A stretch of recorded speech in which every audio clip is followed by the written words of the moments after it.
I am doing my best 16-bit video game final level boss introduction. And here I am. Hello, everyone. I missed you all.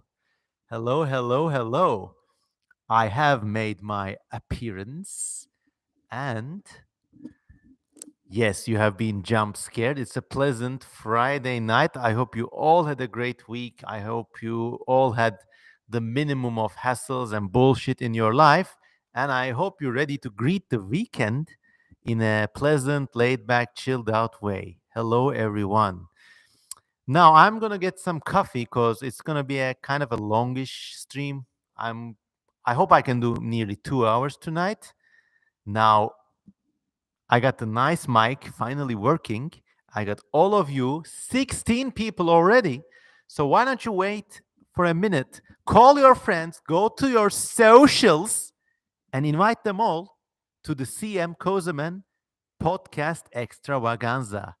And research has shown that if you actually do a stream and chill with someone you want to get cozy with, research has shown that if you watch me with the object of your desires, there's like an 89% more chance of getting it on. So, just call everyone and I'll be right back.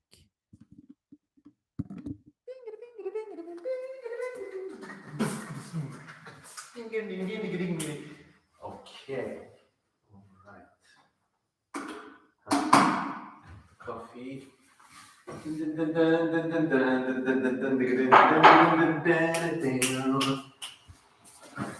Oh.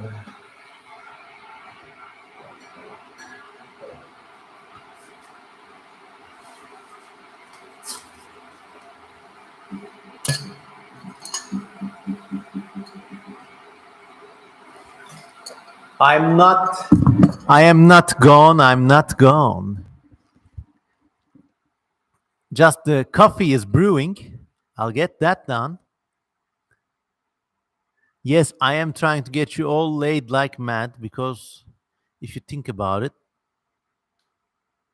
that's one of the nice things in life.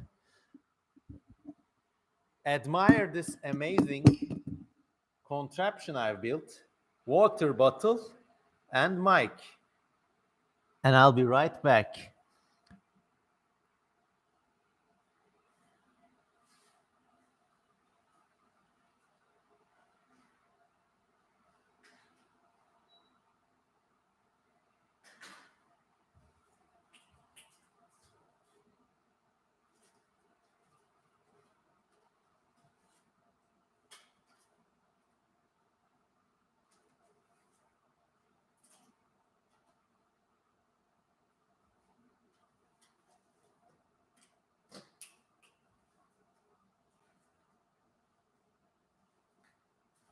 It's just a total work of art. Yes. Speaking of total works of art, in the previous week, I went to the beach, and by the beach, there was a literal garbage dump. In the garbage dump, there was a piece of bark.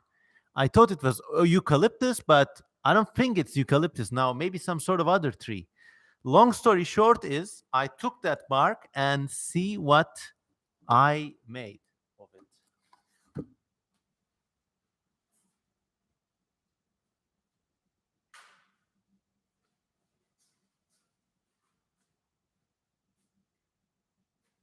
I painted it.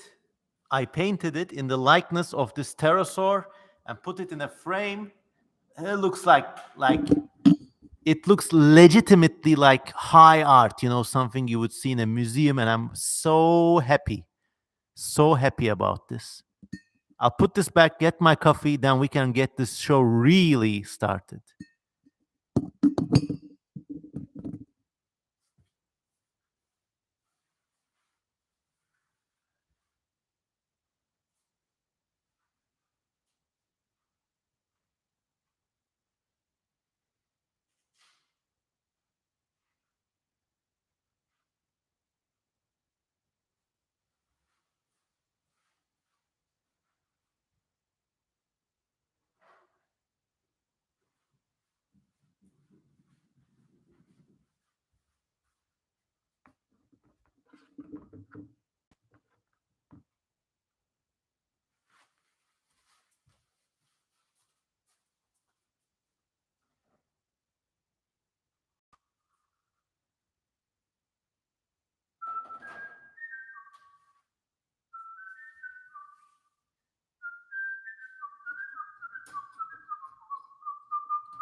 All right. All right, everyone. Welcome to the CM Kozman show again, where we use the absolute most basic in production standards to bring you basically an entertaining night full of speculation, science fiction, science fact, weird stuff, and all the answer your questions to the best of my ability. Hello, everyone. I'm your presenter and the owner of this channel, CM Kozman. Before we get going, I know I'm kind of preaching to the choir in these podcasts because most of you are like longtime viewers or subscribers or even donors on Patreon, but still, let's go through the motions. Please consider donating to my channel on patreon.com. If you're already a donor, please consider getting me a coffee from buymeacoffee.com. And why not? If you're donating $1, maybe bump that up to 2. I'm taking time off from my day work and basically my chores to bring you this fun hour. And even though I'm pretty happy doing it completely for free, there's just a nice sort of gentleman's honor kind of thing if you can pitch in to the best of your means and to the best of your abilities. So thank you, everyone, and hello again. Wow, we got 23 people already. We got people coming in. Rusal Destek, whose name in Turkish translates to spiritual support or mental support, says, hey. And Pepular says, Kozaman as an aphrodisiac. Yes, that's what happens if you watch my show. And let's see what else. What else? How are your cats? Says Clem. Okay, I only have one cat, and that doesn't even count because that's actually my parents' cat. Now, in my channel, you see lots of cats. Some American friends living in a country where they gas animals, it's horrendous, would be surprised. But all of those cats are actually like street cats that I just find on my daily commute to work and whatever. They're just normal cats. In the part of the world I live in, which is Turkey, cats are very well taken care of. They are like public pets. I don't get it why they're considered a health hazard. I mean, they never hurt no one. So all the cats you see in my channel are actually not mine, but belong to my city. All right. Even now we got nice questions. Papa Tom says, hey, what's up? What's up, Papa Tom? Speculation is the best speculation. Yes. Fernando KTKX asks, how come in any fantasy setting, reptiles, amphibian, and fish beast races are all lumped together and are always evil? It's true. I think they're like in any sort of like generic Dungeons and Dragons fantasy setting, you got humans, you got elves, dwarves, you got that fucking lot. Then you got some beast races, but they're like wolf people or bull people and shit. And then you come to reptiles and amphibians and fish beasts, which are like the evil minions. I don't know. It's just like a so there used to be these things in medieval ages called hierarchies of creation. Supposedly they start with God and descend down to like higher angels, lesser angels, even like more abstract things like muses or like graces are represented there sometimes. Then you get to prophets or like holy man. You have Jesus somewhere, of course. And then you get down to humans, and then you get to beasts, and after the beasts, you get the vermin. So even in a way, even when those fantasy settings are completely fake, they somehow recapture that whole divine arrangement of things. And that seems to be like hard baked into human culture. I don't know. I don't know. Whoa, we got questions piling in already. And of course, the answer to the previous question also is given by my friend Pepular. They say because fantasy writers are lazy and mammal centrists. True. Plus, I think it sells more. Like if you have dog people, because many people like dogs. I feel like non-humanoid and non-eusocial sophons are rare in fantasy and science fiction. Rare, but not as rare as you might think. I will say, like, go get Wayne Barlow's Guide to Extraterrestrials, and then you have a compilation of many, many amazing aliens, which most of the time are quite out of the box. There are some sci-fi books with like really strange, like in Arthur C. Clarke's Rama series, for example. Rama is all about basically a huge cylinder approaches Earth, and it's divided into different sections, different habitats for different alien species. In the third book, it turns out that this Rama thing is actually basically like a school bus that comes around to the solar system and collects colonies of intelligent races from this quadrant of the galaxy. One of the races there is a sort of, they call them the avians. They look like bat bird creatures, but they form a symbiosis with another race called the Myrmoids, which kind of look like ants or cats. And then these in turn are in symbiosis with a kind of mold like webby thing. So these three races are like, I don't remember if they were like, they both depend on the mold for reproduction. They're like almost like what the spore producing cap of a mushroom is to the growth of hyphae underground. And if you don't know, mushrooms are just the top portion of a big dispersed organism that lives underground. The organism is called hyphae, actually. And every now and then they band together to produce mushrooms. That's why actually you have mushrooms in a ring, because the roots actually grow in a ring. And they just produce these monadic entities if they feel like it, which is to reproduce in a different way. If they don't feel like it, they're just a web of stuff. So in Rama, these avians were kind of similarly related to this mold like thing, which is nice. Geo-san asks, speaking of Barlow, what do you think of Barlow's fantasy books like God's Demon? I have yet to read them, which is a pity. All people in this chat are beautiful, yes. Organic Wolf has followed my advice and has already obtained a copy of Barlow's book. Well, what can I say? I'm doing great. Hop asks, okay, so this being summer, sometimes I have difficulty sleeping. And, well, I'll leave it at that. But just yesterday night, I had this like really reviving sleep. You know, it happens like you sleep for 8 straight hours. You wake up, you say like, oh shit, I've been missing out. Like a part of your soul was missing that you did not even realize. So I had this nice sleep, and then I had a nice day. I worked a little, drew, painted, did stuff, and now I'm here. Okay, Papa Tom asks a question that hits very close to home. What was your time like at Cornell?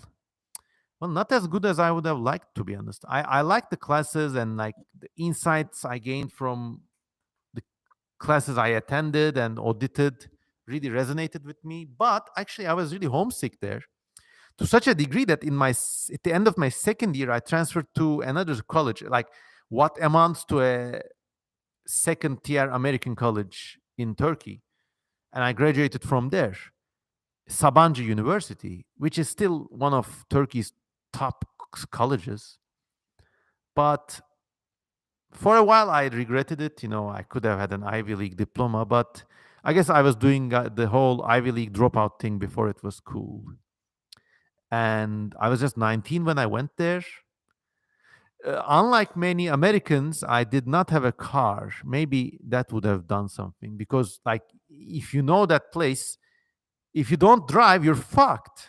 You're just limited to going to the student center, buying shit. You can't even do your groceries properly, or just staying there. And then, yeah, who knows? Ah, I never regretted anything I did after leaving Cornell, though, and everything I wanted, I did. So, in that respect, I'm happy. Have you heard of South Scrimshaw? It's this amazing story or ebook about this whale that transforms into natural elements. I can only say great things about it. It's a great work of art. Maybe not as scientific as some of the other spec projects out there, but it's just superbly poetic, like right there with Codex Seraphianus. Okay, it's that kind of question night, huh? How did studying abroad broaden your perspective on life? Extremely. Like, I would recommend everyone to do this because everywhere in the world, your horizons are constrained by the prejudice and misconceptions of mostly the higher class of people who share your country and community. To this some degree, this is normal. In my case, in my country, I realized what a fucked up cargo cult of modernity Turkish people were living under. And I realized at an early age that the supposedly more educated or like civilized or secular Turkish people were actually much, much shittier than the people they hated on for a living. I realized at an early age that a lot of trappings in civilization in Turkey are extremely performative, and everybody is actually huddled together in a sort of sheep-like group think. Like you huddle around, like, and you always view the world through other people. And many people are too peevish to venture out on their own. So there's this awful, awful culture, and I realized that at an early age. And that's when, even after coming back to Turkey, I actually mentally oriented myself straight to the real world. Basically, I said, I mean, thank heavens I'm good with English. I'm never going to read fiction. I'm never going to sink into this intellectual morass that passed off as high culture in Turkey. In fact, do everything that they disapprove, and you end up a better human being. And I think it's not particular to Turkey, although this phenomenon is very endemic in Turkey. Many other countries share this thing. Like, you can't really understand if you don't live there. So yeah, it was like a vaccine against bullshit. And it is to that credit, to Cornell University's credit, that to this day I'm a culture exporter. During the day I hang around in tea shops and cafes, student cafes, listen to Hande Yener music and shit, eat the cheapest food, and I love that lifestyle. Then when I get back home, I'm here talking to you guys from all over the world, offering you what's in my mind and heart, and always be a next net exporter, always be thorough with what you know, always have an unbiased objective. Like many people, it's amazing. They think to be smart or knowledgeable, whatever the fuck that means. They think it means to defend something really well and just hold stick to your guns. But no, actually, if you got this much mind, if you got this much intelligence, you know that the deal of the game is actually saying, here are the questions. What is this? The deal of the game is not being smart or like prattling off the most facts. It's being able to be honest to yourself, be honest with nature, be honest to the world, and speak like a human being and speak without passing judgment, which for I think 99.9% of Turkish people is like impossible. Hi, Oreosaurus. Anyways, many, many questions. Do you all recommend anything that falls into spec evo xenofiction genres? I think this was asked to the community, not to me. People are coming in. We are at 23 people. It's time to do our first roll call. Everyone, represent. Where are you from? Where are you hailing from? And just let us see in the comments. Hello, world. Where are you from? Go, go, go. We got Lorelei coming in from Southern California. Hope you're having a great summer, Lorelei. They're like, they go to these amazing museums. I really envy you, Lorelei. We got people from Michigan. We got people from Mexico City. Good luck with all these American expats coming over. We got Oreosaurus from Sydney, Australia. Oh, hello, man. Please, when the weather is fine, for me, go to Alexandria Park, climb the hill there. I really liked it there in Sydney. We got Rux Agaston from Hungary, long distant Ural Altai cousin, although in my case, the ancestry is a bit more complicated, but represent Ural Altai Brotherhood. We got Clam James coming from Ireland. This time I know better not to sing an IRA song, by the way. Upstate New York is where Papa Tom is from. Maybe are you living in Ithaca, if I may ask? Oh, we got Steve Young from UK, Blackpool. We got Benny from Germany. We got Hayden from Northern California. Michal Janowski from Czechia, Slovakia represent. Yes. By the way, how do you feel about the Czechoslovakia split? Is this something you feel regretful about, or do you think it was better everyone going in their own way? We got Felidae coming from Brandon, Mississippi. We got Hayden from Northern California. Pepedur joins them from Southern California. And now, California has been united. Talakoleo Carnifex is from Ohio, best state. Can't really contest that. You're close to Cincinnati, a city once I visited, and it's really nice out there. Diloraptor says, New York, let's go. Which borough? But Diloraptor wishes they were in Turkey, though. Estas bien? Are you okay? Enjoy. I mean, if you come to Turkey with US money, of course, you'll be great. But now we're going through crushing inflation. It's not, well, like in terms of nature, food, people, geography, history, culture, and overall humanity, yes, it's great. But for everything else, just stay where you are, man. Fernando is from Chicago, Illinois, the Windy City. Tyler Kaleo is from Cincinnati. Wow, okay. Nice. This Cincinnati in autumn, I was there during autumn, and you all had these huge wheel bugs, these assassin bugs there, which was fine. They also had this like really nice history and art museum. I really liked it there. Diloraptor is from the suburbs of New York, which is cool because they get to see deer. Also, I think also cool because you don't live in a crowded place. Yes. So the split between Czechoslovakia was a peaceful split. Well, you're very lucky. It made administration easier, but other than that, doesn't have much effect on me. Organic Wolf is from Tijuana, Mexico. Represent, my friend. Nice part of the world. I am down at the Turkish Aegean coast, and in some ways, it's a bit like Mexico. Popular says, hello from across the border, friend. Stinellada ise. Apopu ise. I'm saying, are you in Greek? Where are you? If foreign people says hello from across the border, they're usually from Greece or maybe Bulgaria. Although Turkey borders. Oh, okay. They're in San Diego. Okay.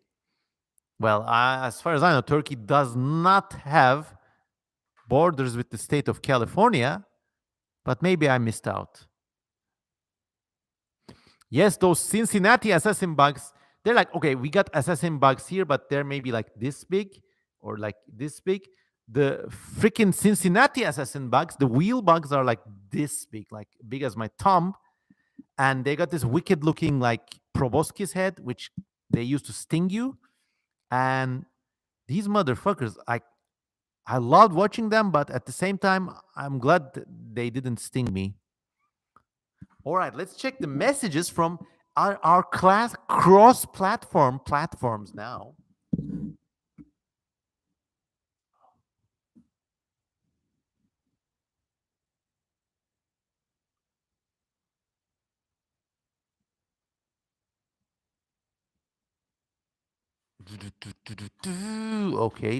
Okay.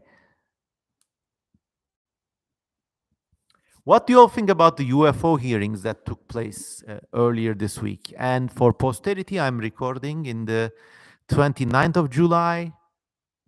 These three people commented, and I'm actually trying to prepare a big new video about this thing, but I just hope I can finish it on time.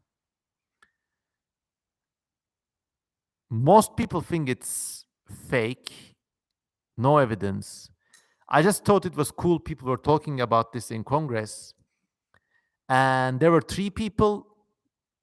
One of them was clearly batshit insane. The guy who was sitting in the middle with the name that sounded like goulash, grosh, and it was also really funny watching these like some of these lady senators like clearly softly flirting with this guy, even though he was batshit insane.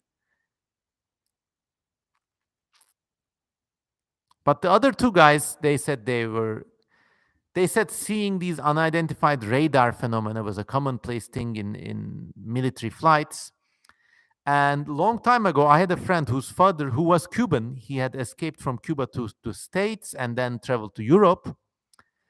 And his father was actually a jet pilot in the Cuban Air Force. And he told me that his father told him that they would see these like UAPs, or you call them UAPs now, but these radar phenomena all the time. And they were like strange things flying above the mid Atlantic at extremely high speeds and at extremely high altitudes. They always assumed, because Cuba is in antagonistic terms with the United States, they always assumed they were like some secret US spy plane that they couldn't catch. But so in this UFO hearing, two people commented about a similar thing. So I think, yeah, a lot of it was garbage. But in middle of that, there are reports of this thing. Once again, I'm not saying it's aliens. Maybe it's a natural phenomenon or something similar. But still, it was interesting to see that noted in official testimony. But it also shows you that basically the military industrial complex in the US is so huge that you get ample leeway for all these charlatans to thrive in there. So, but I am going to do a deep dive summary video. Like I'm going to summarize the key points in that thing basically and offer you my unique takes on it. Hopefully I can make it on time before it loses its relevance.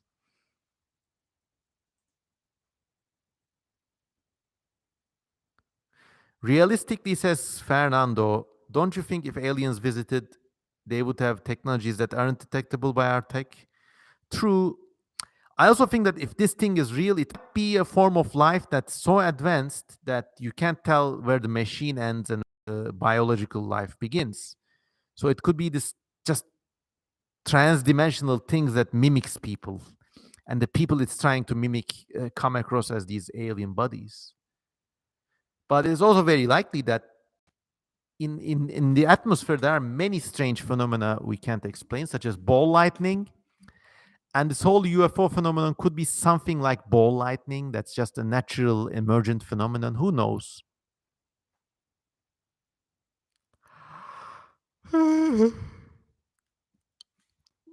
If aliens were to visit, how would we know what is and not to feed them? I think it's pretty impossible for like terrestrial creatures to get on a plane or a ship and come to another planet and just, that whole thing is like that only happens in real world navies on a sea. Actual space is too big to pull that off. So if they actually make it, they would bring their own food. Let's take some Kozeman coffee. Mm-mm-mm. 24 people already, and it's been half an hour. Thanks for visiting, everyone. Ellie Brooks says she wants the forbidden alien snacks. Popular says glucose slurry, yum. Lorelei says brown juice. Yes, that's what I'm drinking now. If aliens visit now, wouldn't most likely just die? I mean, if there was an Earth-like planet and you magically took animals or things from there and put them to Earth, they would die. But the distances between planets and stars are just so vast that even with quote unquote advanced tech, what the fuck ever that means, crossing is like impossible, basically. I'm not even going to say nearly impossible, it's just impossible. So if these things are real, I want you to think outside the box. They're more likely to be time travelers or things from a different dimension than visitors from another star, using Einsteinian physics we know and understand. Everybody wants to have a dinner or a coffee with an alien. I always get these food and beverage related questions with aliens. Maybe it's this that triggers you.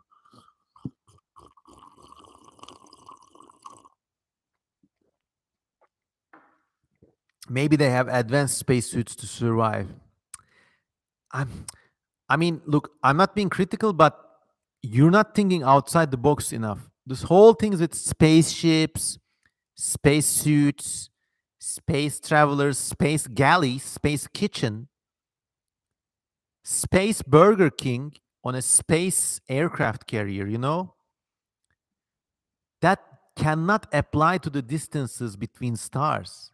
They're just literary tropes dating from mostly they're from World War II, the whole trope of a mothership releasing smaller ships and like people actually getting in the ships and driving there and getting out. So if these things exist, if UFOs exist, they're more likely to be, I don't know, a plasma form of life that's naturally occurring in the solar system. Or if you have this thing land and human-like things come out of it, maybe they're more likely to be visitors from the future or a different dimension.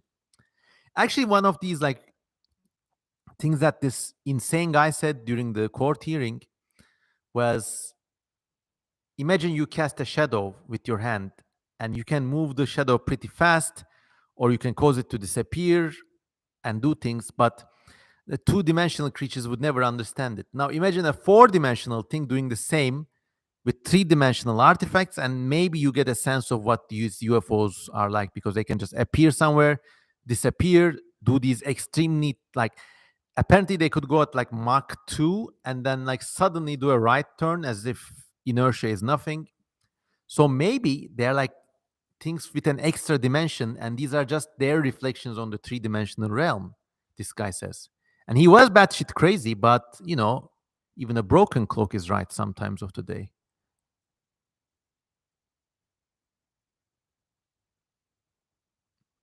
Some Warhammer 40k warp stuff, yes.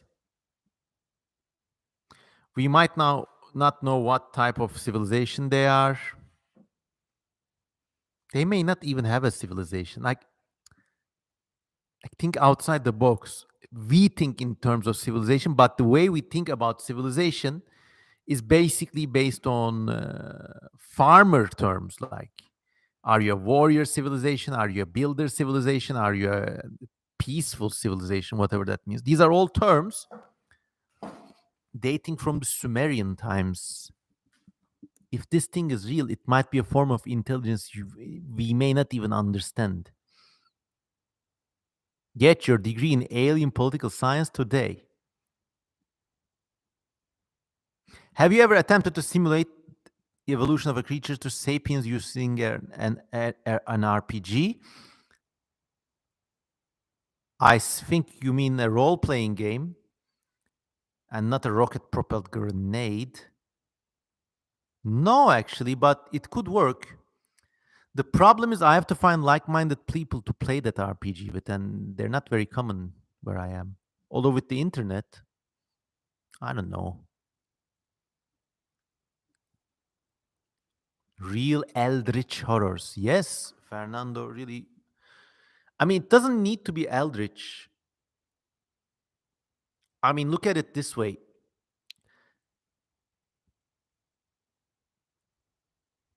Across a lot of space, you got this thing called dark matter that people observe. Now, it may be a different form of matter.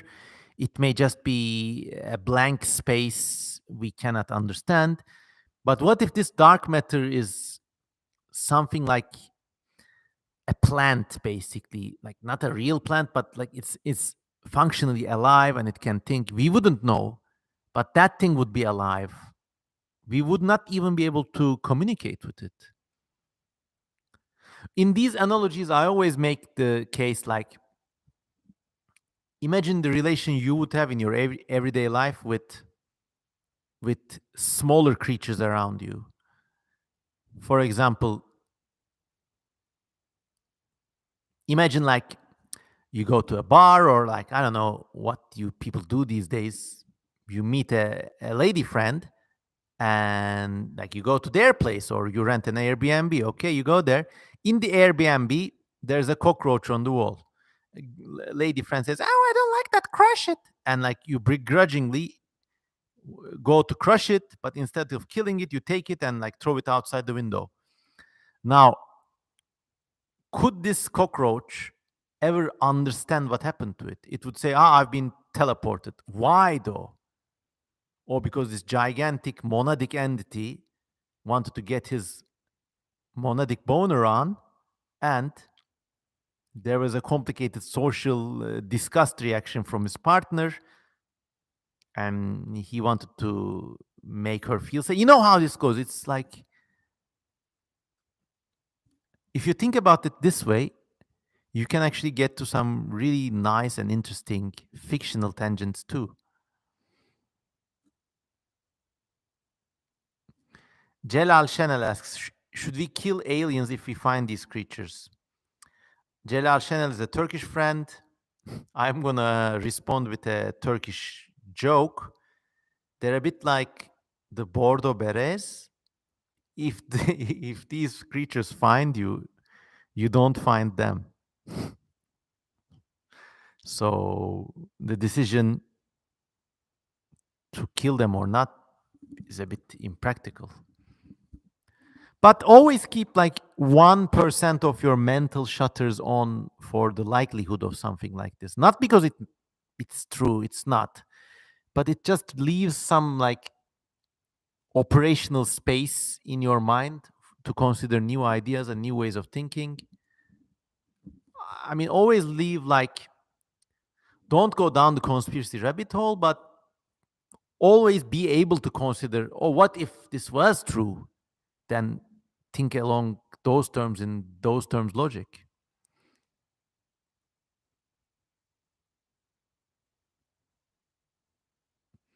It may be very difficult to understand them even if they are hostile, right?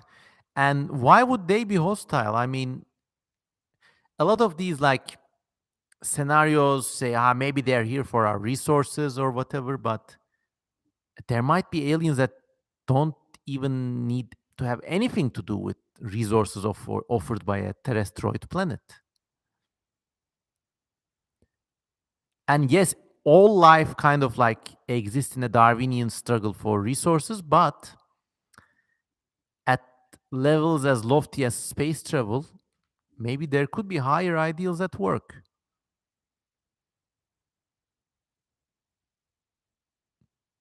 I am reminded of a viral video where a bunch of scientists saw a googly eyed squid and bullied it. I don't know this one. I'm just going to flip a switch and be right back. And let's have some more questions. I don't know. What did you think about the UFO hearing? I think also like consider it. I think all the people attending the UFO hearing were having a great time because all the other times these politicians deal with tax law or like funding allocations or shit like this. But this time around, they really had an interesting meeting. And also look at it from that bureaucratic perspective. It's amazing how everything in life has become like a white collar job these days. Be right back.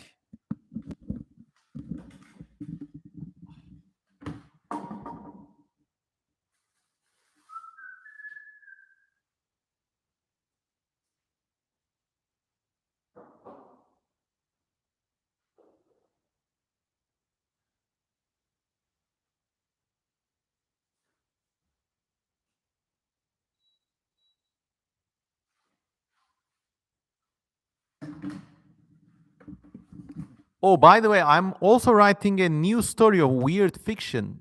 If you like Lovecraftian stuff and other alien intelligences and people's first contact with unknown things, If you subscribe to me on Patreon, in a few days you'll be able to read this short story, and it will only be offered to my Patreon supporters. A few of you have sneak previews, but only a few.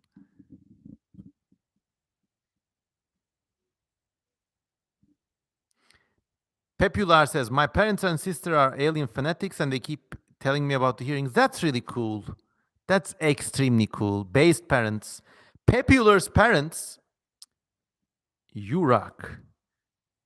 Not because I necessarily share your convictions, but I think it's better to have parents who are excited about alien stuff rather than parents who are like, oh, you can't go there, you can't do that. All decisions taken out of fear and pusillanimity. And it's scary how many people are like that. I wonder if the fear of us being invaded and wiped out has a connection to how Europeans wiped out native populations around the world. That's really interesting.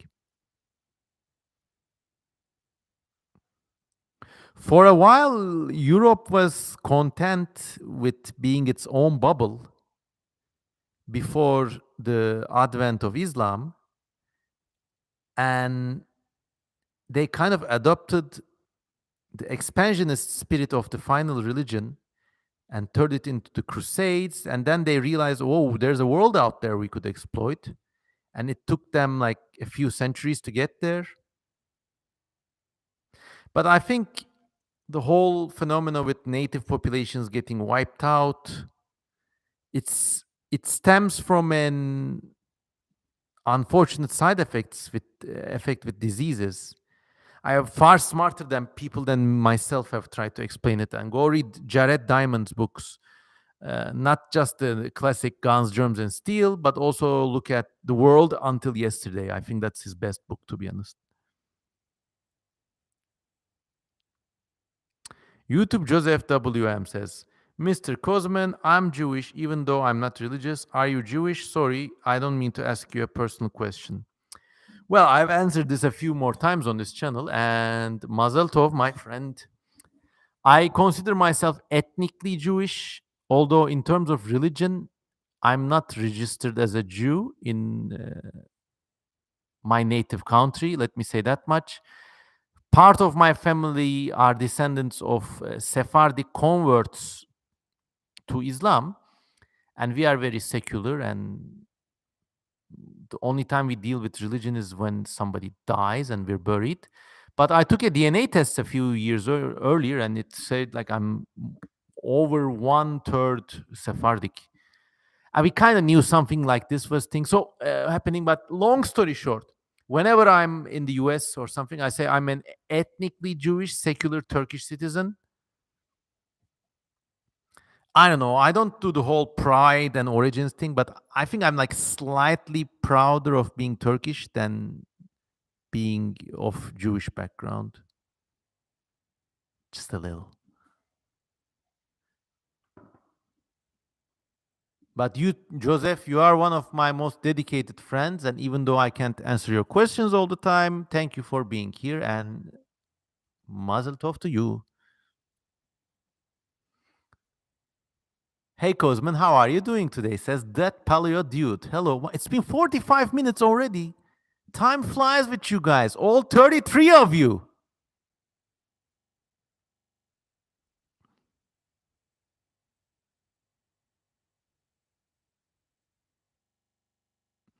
Game ideas are pouring in. Fernando says, I had a idea for a video where you control a spider-like creature collecting treasures for your master so they can get out of debt. You have a time limit of 365 days. This game would be cool if the master is actually this like really hot looking girl trying to pay off her college loans, and you really are a spider like simp creature.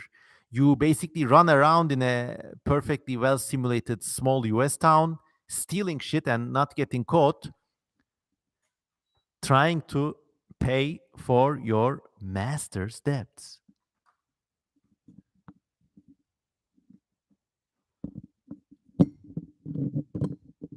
Wow, okay, another game submission.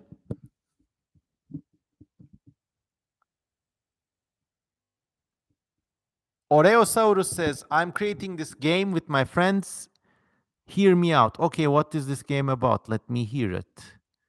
Milady asks, do you like theme parks or amusement parks? I kind of like them, but when I was younger, there used to be these theme parks that are like really low budget. They would be set up overnight, and there would be a tunnel of horrors, this like really cheap ride, and some ghost pops up and some shit. You're just meant to go in there to make out, anyways. Don't touch the seats. And I like that thing. I'm not a huge fan of these like huge American style, like Six Flags or some shit where you got all these roller coasters or spinning shit or rotating shit. I just think they're like nauseating, and I just don't like those speedy fast rides.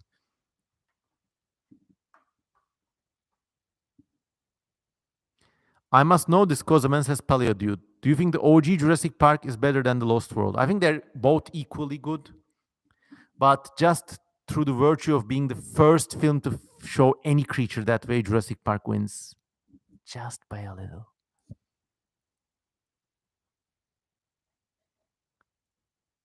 Steve Young says, what cryptozoological creature is likely to be discovered? Maybe the orang pendek or some of the Southeast Asian humanoid things. They might be a new species of gibbon or smaller species of orangutan or something. Amusement parks. Have you been to Anka Park? It's that, oh, okay. I must tell you the story of this Anka Park thing. Basically, a corrupt mayor built this huge amusement park with lots of dinosaur themed statues, but it was built with state funding. But if an item cost $5, he billed it as like $50.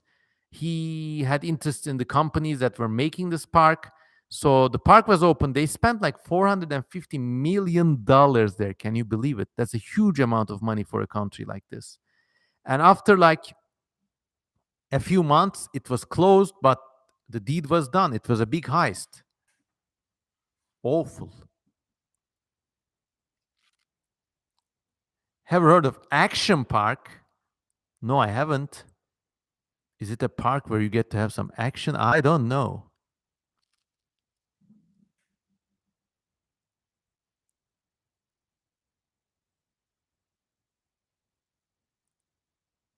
Many, many questions.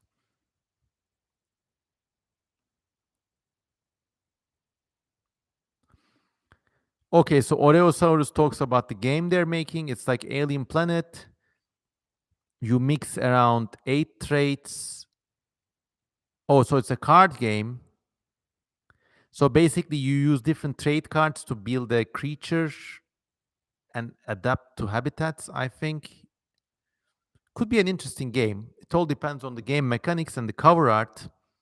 I think these card games are having a renaissance because of Magic the Gathering, basically. And original Magic the Gathering cards are selling for like, in some cases, for the like price of a house or something. That's amazing. I'm not too big on card games, to be honest. Like, I've been asked repeatedly to paint a tarot deck by different people. Still haven't gotten around to doing it.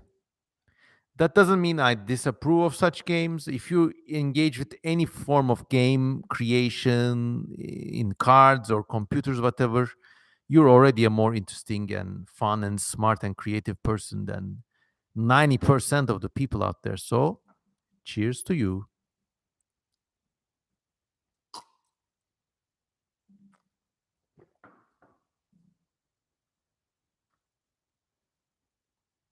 In Blackpool, my wife and I spotted a half-meter sized jellyfish that must be the lion's mane jellyfish. It's common in those waters. We got lots of theme park lore going on.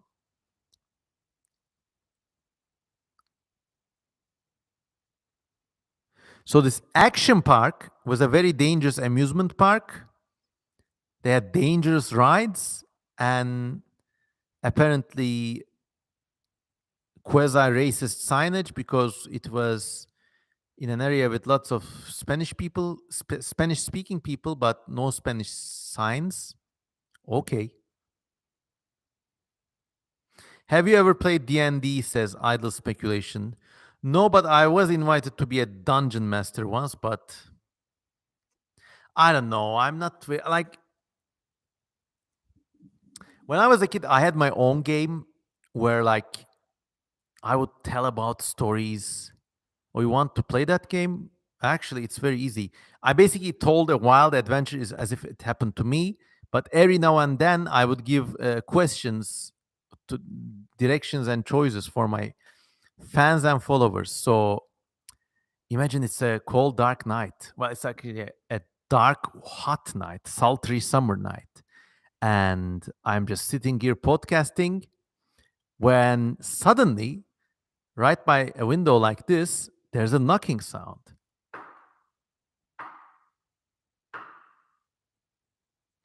I go there and I turn, I see right around the corner, disappearing just like around the window corner, a pale face. Kind of looks like a gray alien, but kind of looks like a hot chick as well.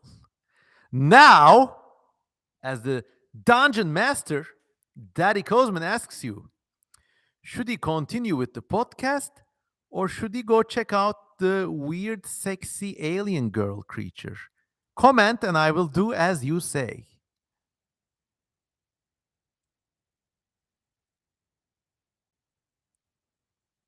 Really? This was the game I played. But with Dungeon Masters, there are stats and everybody has stories, and you have to leaf through these books. And come on, it's much more fun making your own shit and grabbing your people, like grabbing your friends, and just being a good storyteller. Oh, Andre K thinking outside the box said, bring the sexy alien girl to the podcast, drag her by her hair. I don't know. Okay, so not every day an extraterrestrial hottie shows up. So, okay, I followed, I left my podcast. It's not this podcast, so I won't leave you now. I go around the corner, and then I see these wet footsteps leading away from the house and into a nearby tangerine garden. And there are these tangerine trees, and they're like squat trees, basically. Just the canopy is just reaching my eyes. Okay, so you see. So I just like try to trace this creature, and I'm a bit scared. So I pick up a stick, and then I say, "Who goes there? What are you?" With my flashlight and stick. Okay, amphibious girl. Okay, and then finally I see this thing. It really does look like a gray alien, and it's very scary. But it's like this also. It's like this non-human intelligence basically looked through my website browsing history and tried to create this perfect memoid entity to lure me in with. And I say, who are you and where do you come from? Now, should we ask this? What should we do? I mean, this alien girl is looking at me, I'm looking at them. Okay. Confrontation. Now, friends, here is your challenge. Should I ask this thing where they are from? Should I try to catch it and bring it home? Or it also wants to like point to a corner around the tangerine trees? Should I go follow the corner? Three options: talk, take her home, follow where she's pointing. Go, go, go. I think it's a human mimic. Kick it, talk, tangerine, elope, capture, talk to her. You should follow where she's pointing. Talk. I got many talks. Okay. I have to talk because that's the most votes. Hayden says definitely follow. Okay, I'm doing the talk option.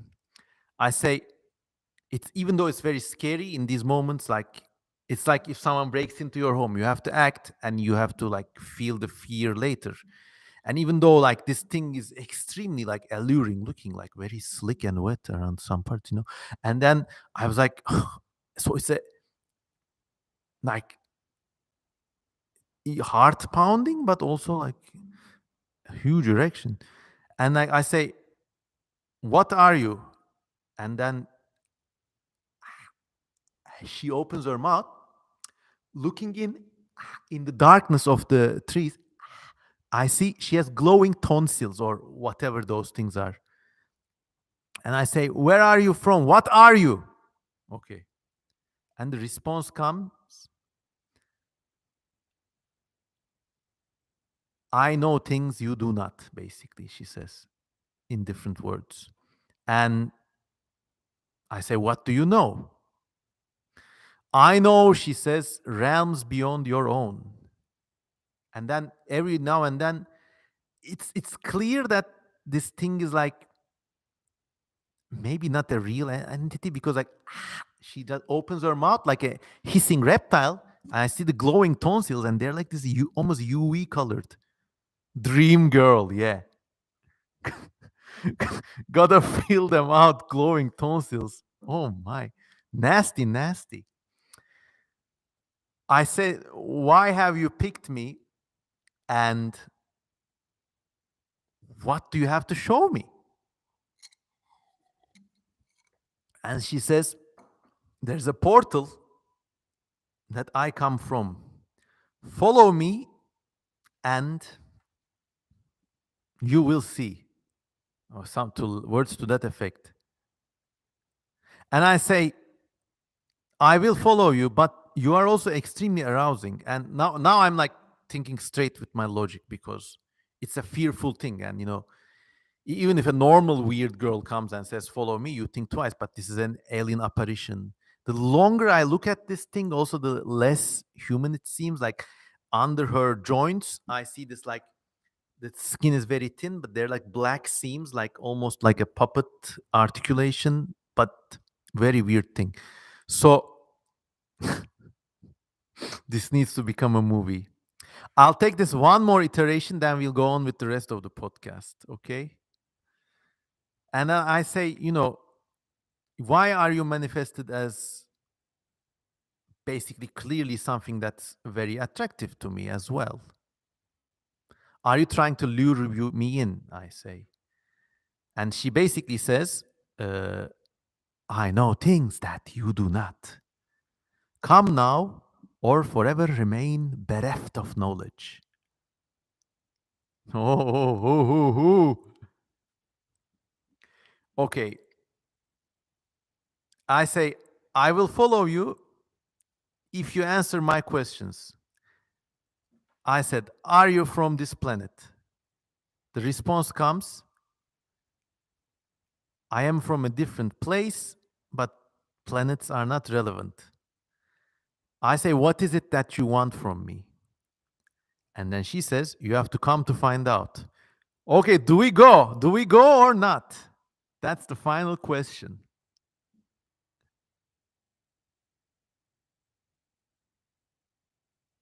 Go.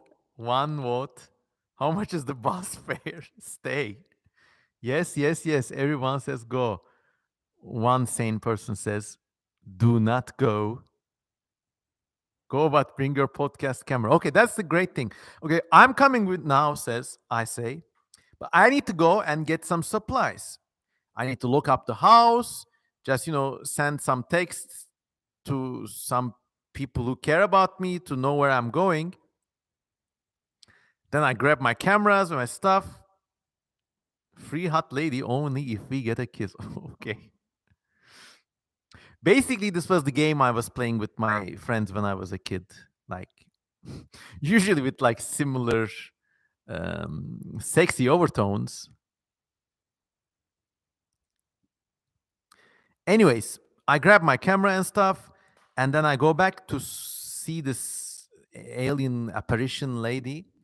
And now, good thing I can easily find her in the dark because she's gaping, her mouth open with the tonsil light I'm guided in. Okay. And I say, I'm ready. And she says, "Oh, I thought you would never come. I am ready too," she says. But first, she says, "I need to draw your blood." I said, "I'm very scared. Like, what if you're venomous?" She says, "I will first draw my blood, then I will draw your blood. Then you will see I mean no harm." That tonsil light is so hot. So she opens her mouth like this. Mm. And basically, I realized that she has teeth. They have very fine edges. They're also like semi-transparent. So like, oof, like one of those deep sea fish. And then she basically opens her mouth, licks her this part, just very lightly bites, and then blood starts oozing. But it's not extremely bloody. It's like a little cut, the kind of cut you get when you get bitten by a leech, and it's like black ichor, like the color of ferro fluid, you know. Off. And then she says, "I will do the same to you. Do you consent?" I said, "How do I know you won't hurt me?" And she says, "You just have to trust me." And then does that look? I said, "Okay." And then she bites. Ay, that was painful. But then I start bleeding too. Now, what this thing does is she squeezes the side of the wound. It's only a flesh wound. It's not much. Maybe here, not in the vein, like just on the flesh right around here. She squeezes it, and it splatters the ground by the tangerine trees near the mud. Now, suddenly, something starts happening in the mud. It starts boiling over, activated by my blood, I guess. She says, "My blood doesn't do it because I'm all empty inside." She says, "Oh, I'm sorry about that." And oh, I haven't read the. I am finishing this game after this iteration, but I haven't read the comment. Ooh, everybody loves this. Daddy Cosman lore, he finds hot alien lady. Yes, only in my dreams. And in my dreams, the sky would sing an overture. Na, na, na, na, na, na, na, as in always when I'm in my dreams. Very interesting feeling. Okay. So the blood is causing the earth to boil and bubble and turn into mud. And I just ask, like, what the hell is happening? She says, "We must burrow into the mud." And the mud becomes like really sweeping and like, oh, yes, by the way, I give my full permission to do a fan art or comic of this entire series. Don't make it not safe for work. I mean, make it etchy as much as you can, but don't need to be crass about it. Also, the ground is bubbling. She says, "You must join me. It's the passage to the underworld." And I tell her, like, "Look, this really doesn't make sense. I mean, I had all my paradigms shifted. I can believe that you're some weird entity here to maybe collect species. Maybe you chose me because what was it you said? I know things you do not, whatever. But what is like this ground thing? Why is my blood causing this? I believe in rationality. I'm not even going to say I believe in science. What's happening?" And then basically she says, "We have to go in," and she like kneels down into the mud, and it's almost become like a swamp at this stage. Like you could dive into this thing. I said, "I bought my camera and supplies and stuff." And she says, "This is to weed them out. We don't want observation where we are going." Okay. She says, "The blood was just to see. I drew your blood, she says, just to see if you really meant what you said. Now that I know this portal, it's just an artifact, but we have to cross through it. So she dives into the mud. It's like slimy, oozy, you know, almost the consistency of like hagfish slime or something like that. And like she kneels down and like she basically holds one of the trees and pushes herself down. I'm looking there. Ana amına kodum. Suddenly a hand comes up, like the lady in the lake from the Camelot legend. Now take the hand, boink, go down here. The rest is in. I could go the whole night. I could stay up until the morning, basically telling stories like this because I got the rare and uncommon ability to spin yarns nonstop. And this is how I entertain my friend. So this was a big segue, but this was why I was offered to be a DM. But I'm not very like, I don't like all these rule books and throwing dice. I mean, at the end of this day, this whole game is between like a shaman like storyteller and his friends, and they just have a nice time. Did you like this story? Do you want to have more? Do you want to know what I did in the slime sea with the tonsil lady? Hmm. Okay, let's go on to some more questions. Interesting, says Steve Young. Maybe emulating Steve Jobs. No, Elon Musk. I love your story, says Milady. If you love my stories, follow me on Patreon. I will be posting a new weird short story soon. Who wins in a fight, the old or new version of your decal creature, says. So if you go to my website, cmkozman.com, it opens with this like weird demon-like entity with horns in the head, and it was just like an edgy teenage drawing I did, basically like Baphomet, but like an insect and like an alien. And I redrew that thing 5 years ago. I think always the new version wins because the old version was not very well dude. Gigi's channel says, "What are your thoughts on the Transformers movies?"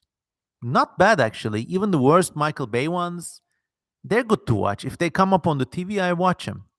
Apparently, the recent Beast Wars thing is even nicer and has a more solid plot than most. So, yeah, I got nothing against the Transformers films, but the OG cartoons, I think I grew up watching them. I really like them. Transformers, robots in disguise. Da-na-na-na, na-na-na-na-na-na-na-na-na-na-na-na-na-na-na-na. It was uncanny because around the time this original Transformers shows was being broadcast, basically, it was broadcast on Turkish state TV because we didn't have private TV channels back then. But the music of the OG show, it has such a like Turkish news hour introduction music theme to it, like and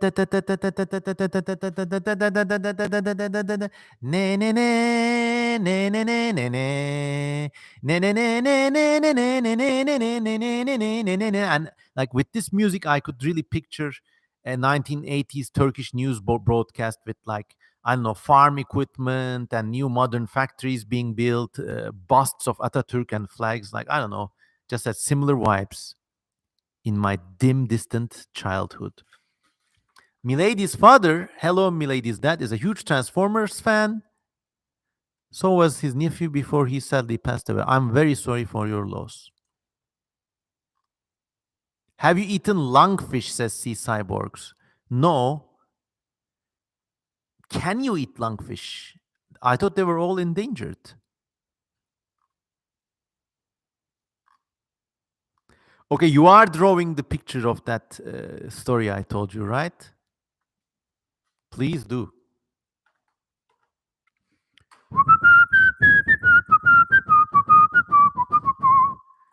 It's just a flesh wound, more like a Okay, I'm not going back to that story. I want to keep my channel. Let's not turn this into glowing tonsil ferrofluid OnlyFans, shall we?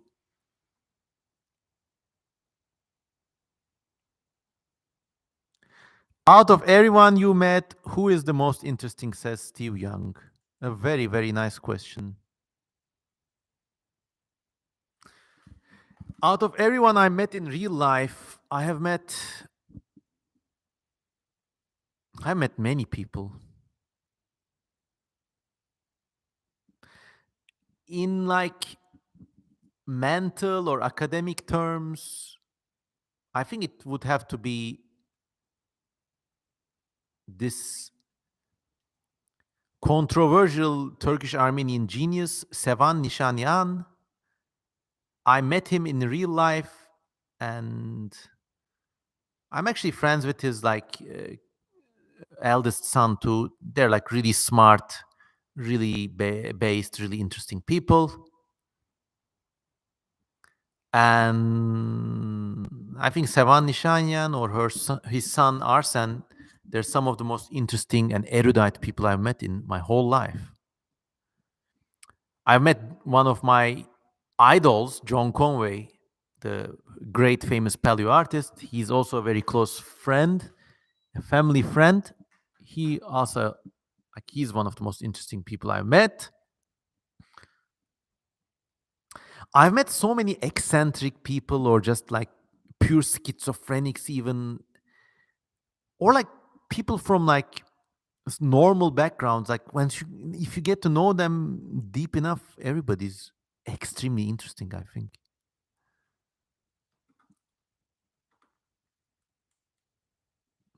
What do you think about my theory that humans can be broken down into 8 slugs? So, like 8 slugs combined to make a human. Maybe one for the brain, one for the heart, two for the lungs, two or three for the digestion. I don't know. Maybe. Come to think of it, some of our organs really do like slugs and snails. Like the liver looks like one of those weird exotic slugs they sell.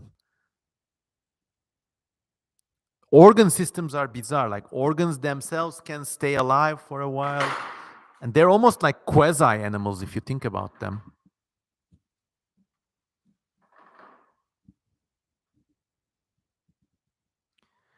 Mr. Kozman, what's your favorite anime? I get this question every podcast. You just have to go to my anime list and find my profile there. I'm there as CM Kozman.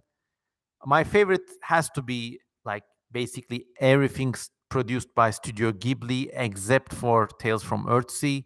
I am particular to those like little known slice of life Ghibli animations like My Neighbors the Yamadas, Ocean Waves, produced by Takahata-san. I really like them.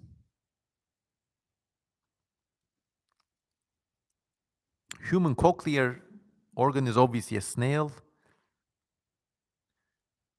Entire circulatory system is actually one of those parasitic barnacles. I mean, could be.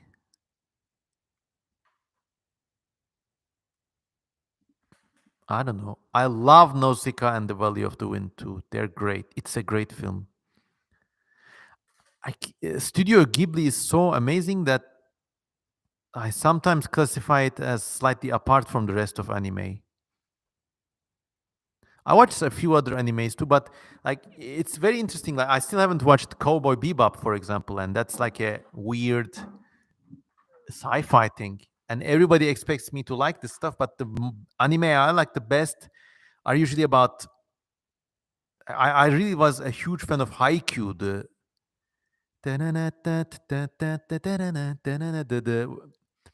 volleyball anime, or was it handball?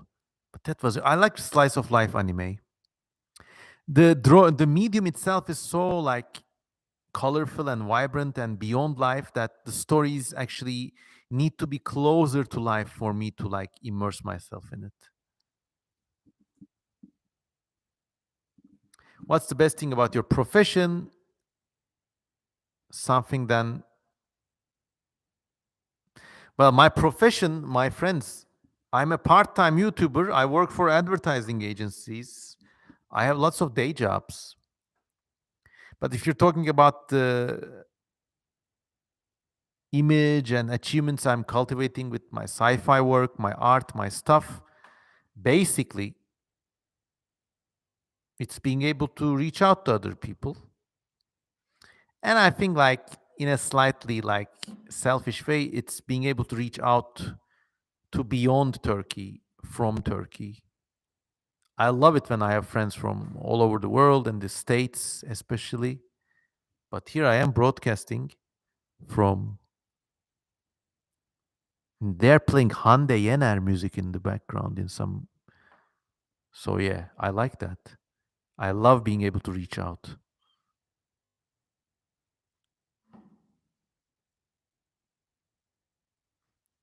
You Are Amaso is one of my favorite animes. I haven't watched them. Have you watched or heard about the UFO UAP hearing, Milady? I was just discussing this earlier on in the stream, and I will make a bigger video about this hopefully soon. CM Cosman says, "What if a clone of you found you and you guys met? What would be the first thing you do?" That's weird. I don't know.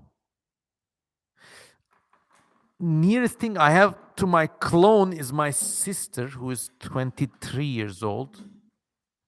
I think she's every bit as smart and kinky and depraved as I am. Only she's a girl, and like in our relationships, I respect her, but like I try to give her some space. If it was my clone, I would give the clone some space too. And I think the clone would give me some space too. I don't know.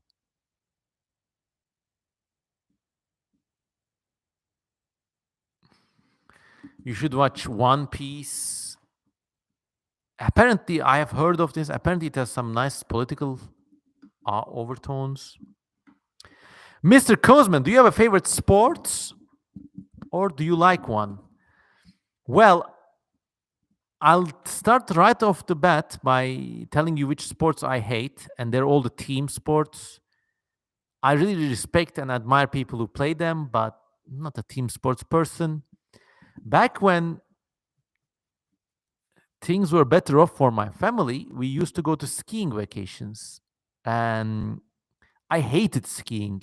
I just, it was such a chore. It was a pain in the neck. But now that I think back, like being able to whoosh, move that fast, I like that.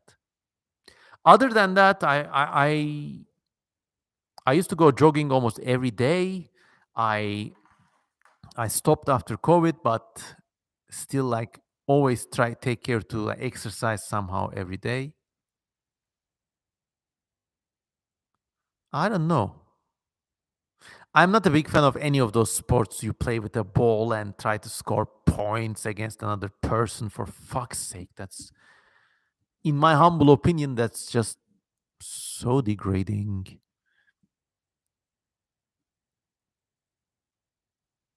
Organic Wolf says, I'm doing groceries while listening to the stream. Well, please, for me, get some peanut butter. Enjoy. Where are you shopping at? Walmart, Target, Costco, Lidl? What's your favorite? What's your take on dragons? Weirdly enough, among all fictional creatures, dragons I never really liked. They just seem like badly made up dinosaurs. And every dragon's face is a bit weird.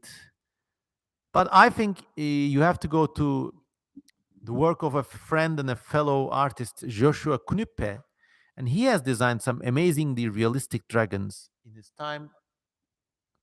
If I had a take on dragons, it would be what the other guy did, which is Joshua Knuppe's amazing realistic dragon creatures.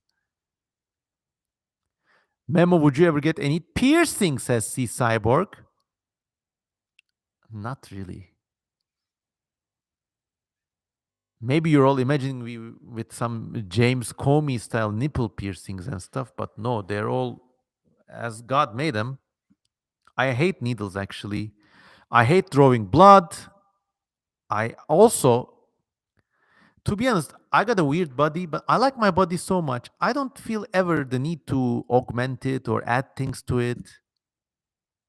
Not even to render myself more like sexually attractive to partners or something. I figured out a long time ago is just a best aphrodisiac is just listening to people, caring about them, and you don't have to be a nice boy.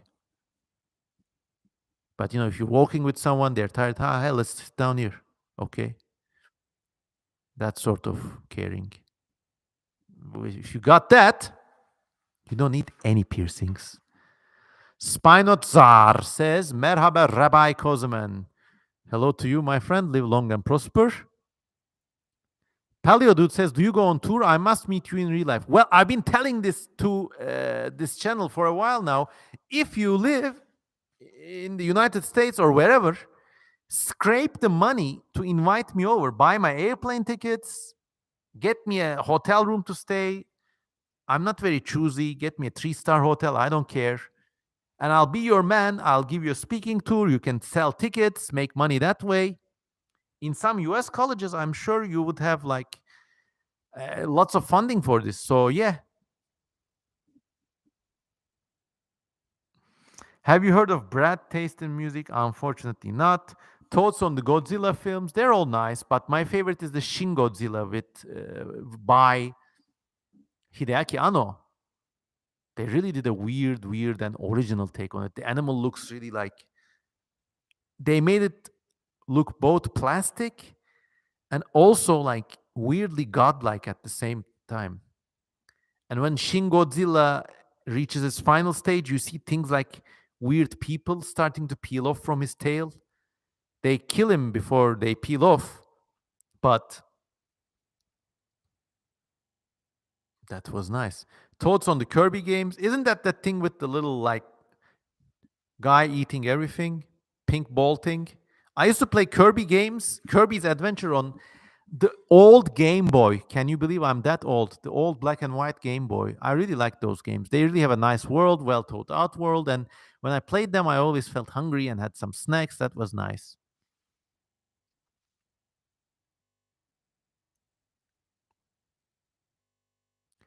I want to fly you to Mamaronex so bad. When I get a job, thank you. Well, let me Google Mamaronek again. I would love to be your guest. Let me just park this. Let's look. Mama. Yep. Oh, it's an amazing seaside town in New York State. Yes. Bring me over. Let's see what's Mamaronek has. Let's say Mamaronek bookstore. Fuck. That's the thing about the United States. Arborn Painting and Graphics Store. Now, nice. Jay Anderson's books. I like this place. La vie est belle librairie. Okay, French. Okay, I'll skip this.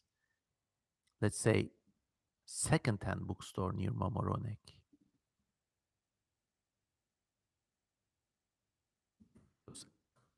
Second-hand bookshops are the best. Squiggy's Dugout. Oh, comics and shit. Yes. Fuck, it's right next to New York too. Yeah. Okay, let's do this.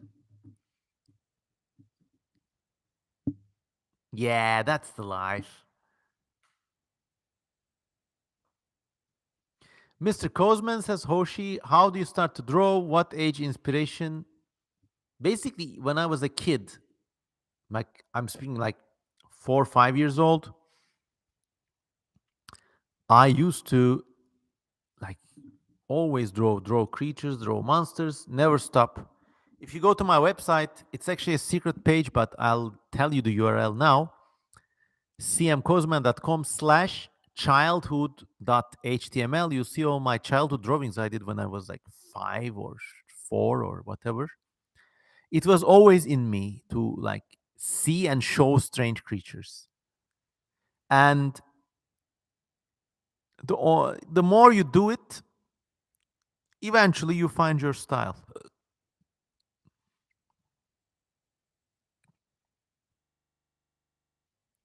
Do you know why they use peanut butter with jam instead of casual butter in the US? Well, because it's cheaper in the US.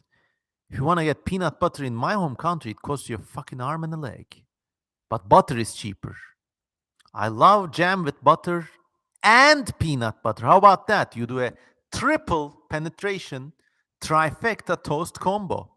It's one of those foods: butter, peanut butter, strawberry jelly, slight sprinkling of salt. Oof, I could just only eat that on white toast bread, but not toasted. I like it soft. God damn it.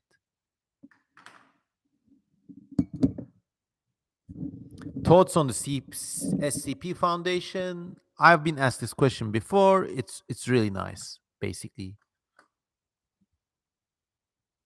Pepular says, where should we send you the drawings? Go to my website, cmcosman.com, and go to the tab that says contact and email them to me.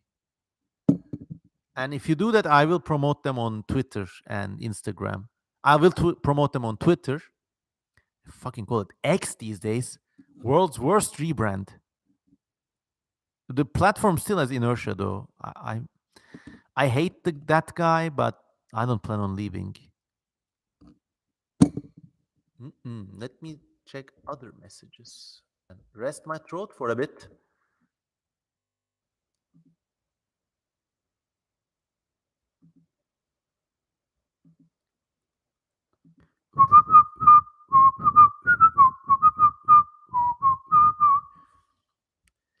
Oh, yes. I've been urged by a message to commemorate Sinead O'Connor, who passed away. She had a very troubled life, actually. She lost one of her children to suicide. I like her. I love her song so much. And nothing compares, nothing compares to you.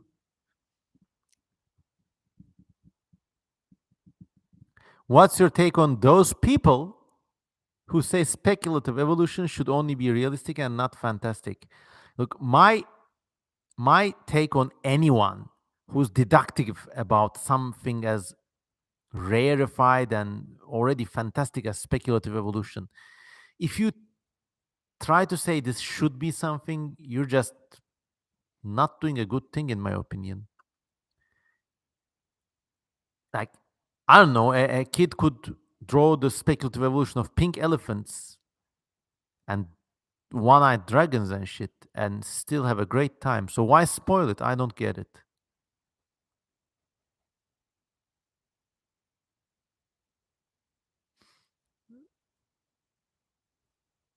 Apparently these deductive people gives our friend idle speculation flashbacks about somebody called Big Smoke, who was who is a long story. This is art, come on. I mean, you could draw squares and call them speculative evolution. It wouldn't do bad. You have to realize I felt this way always. Like, even when after I wrote All Yesterdays, the dinosaur book, there was a big flurry of activity with people trying to create their own speculations. One of these people was my good online friend Hodari Nundu, and he was doing some really out there speculations. Like, he was drawing Allosaurus with flight feathers and like some like extremely like over the top dinosaur speculations. And some people were dogpiling on this guy, calling, oh, making, well, ho, ho, ho, all Hodaris, whatever. Get fucked. Now, a few years later, Hodari Nandu actually became a really well, like, skilled, talented paleo artist, extremely accurate too. Where are all those naysayers? Gah, nowhere.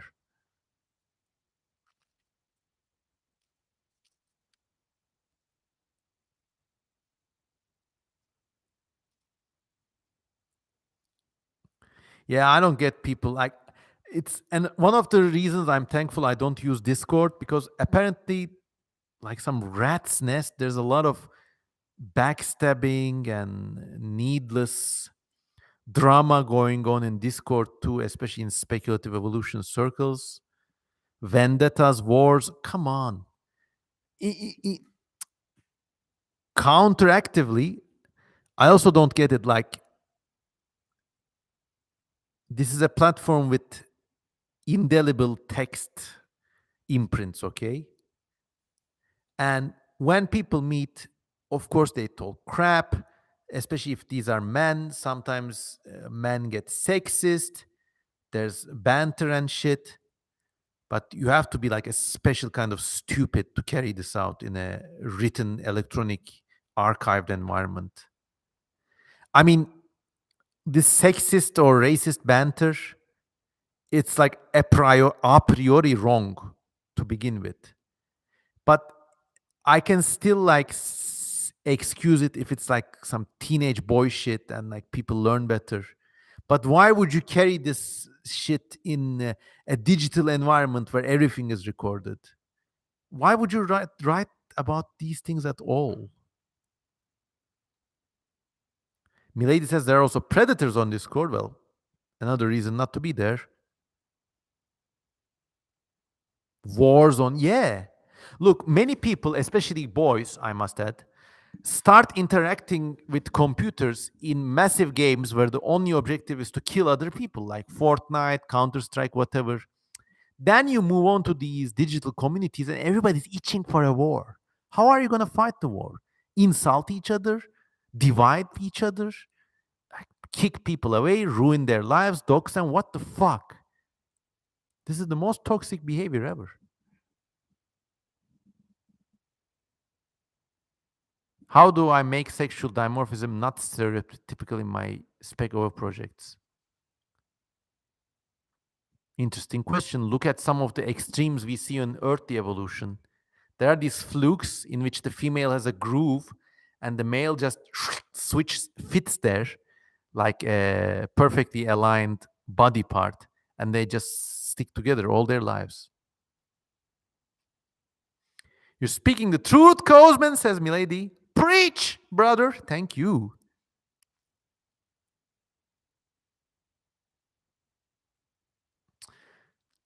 Orni says, I think we can combat this toxic Discord approach by teaching people how to stay safe online. Well, a lot of young people, a lot of young boys actually during COVID years, like Discord became their public sphere. They could not meet people in real life, so they met people in Discord. So it became like indistinguishable from reality for them.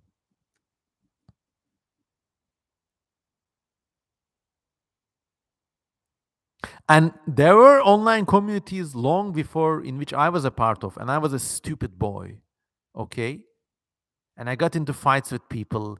It was mostly about this like boring new atheist shit. I was never racist or insulting to anybody, but I got in like these like debate bro fights with religious people. And I mean, you can never change somebody's mind ever, and certainly not online. Just share your stuff, show your stuff, make friends, get along well with each other. It's kind of boring, but that's the best thing about the internet.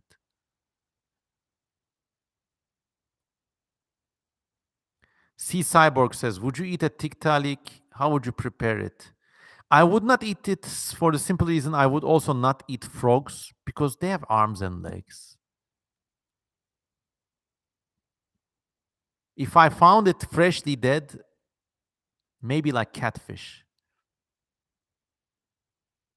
But tiktalik, if you study it, it has like heavy slats of bones, and I think its skin was really tough too. Weed Lord says, are you vegan? No, no, no. I love meat.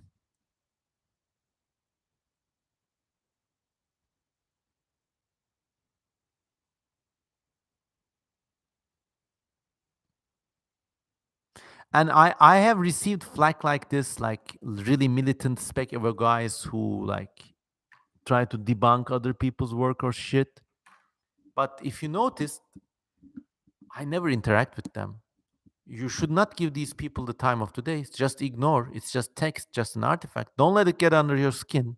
If they're really persistent, just block them with maximum prejudice. Move on. If you respond them, they win. If you respond to them, they win.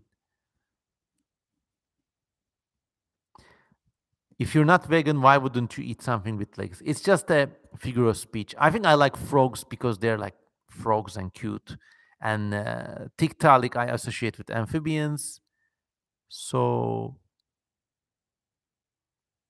yeah, I mean, if I was trapped in a tiktaalik lake with nothing but tiktaalik to eat, I would eat a tiktaalik.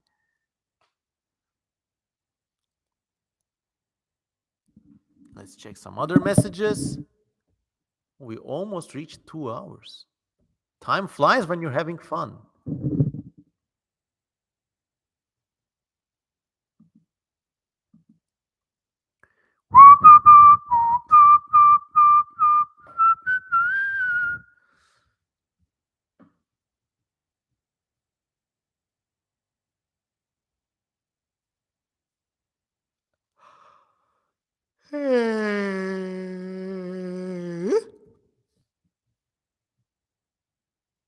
Would you have a tiktaalik friend, says C Cyborg? Yes, yes, yes.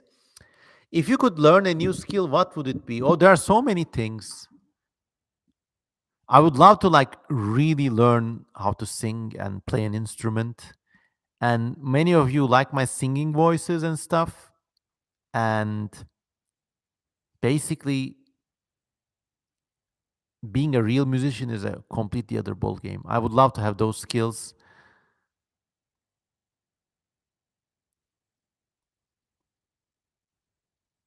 So I don't know, many things. If you count new languages as skills, I would love to learn many more new languages. I would love to speak French, Italian, German, continental European languages. Then I'd like to be really cool and learn Hebrew, Arabic, Farsi, Japanese, but like really learn them, to be able to speak them with my slight own twist on the language as well and as like fluidly as I'm speaking in English with you now.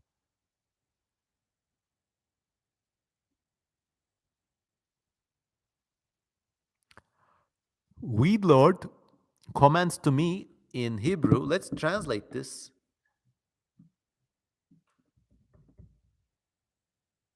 Translate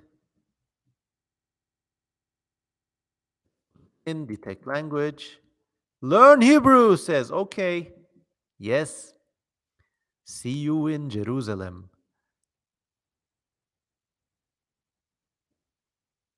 If you want to get into music more, I recommend Jack Rob Gran on YouTube. I would say to these recommendations in the tone of Darth Vader, it is too late for me, son.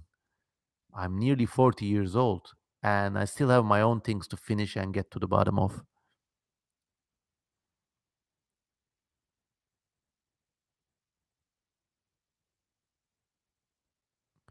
There's a small community of Ladino speakers in Istanbul. Yes, they're mostly old grandmothers and maybe 5 people who want to be culturally relevant by speaking a dead tongue. I don't know.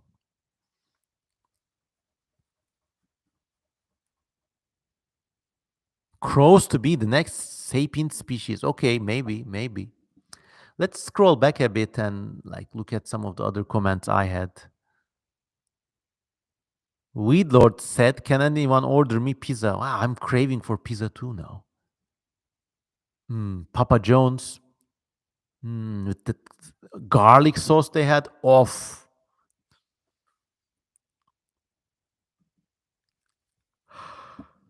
We're just gonna call it a night in a bit, but let's. Thoughts on Alex Reese's Birin? This question comes every episode, and I love it. Alex is a very, very talented friend online friend. Politically, too, he's very based, I must add, and his skills are just amazing.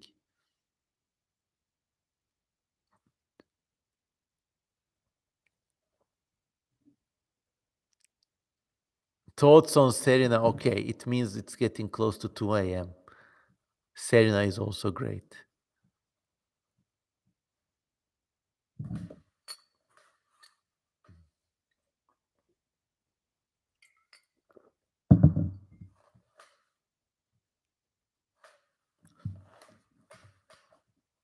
Favorite clade from Serena?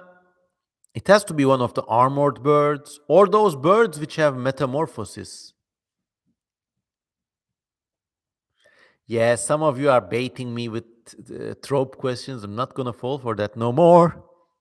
No one can out Pizza the Hut. Domino's can give it quite a competition, I think. I love Domino's too. I had this formative memory with Domino's. I was basically exploring an Ottoman cemetery in Turkey's Istanbul's Üsküdar region. It was a hot day. I just toured the whole cemetery, then went to some weird back alleys. Turns out there's a freaking Domino's pizza there. And it was like, because like they have these delivery places. Basically, they bake the pizza and deliver it to people. So these are all like in like weird side alleys, and they don't really expect anyone to turn up and actually sit and eat there.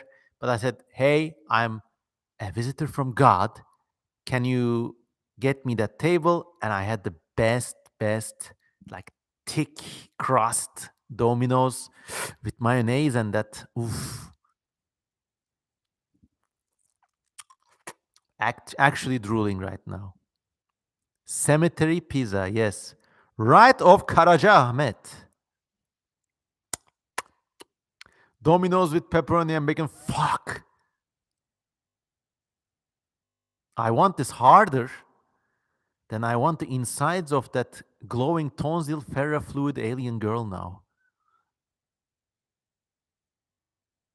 I don't like mayonnaise or ranch, to be honest. Agree to disagree. Where I live, there's also a cemetery Domino's. Okay. It's for all those zombies when they wake up and get the craving.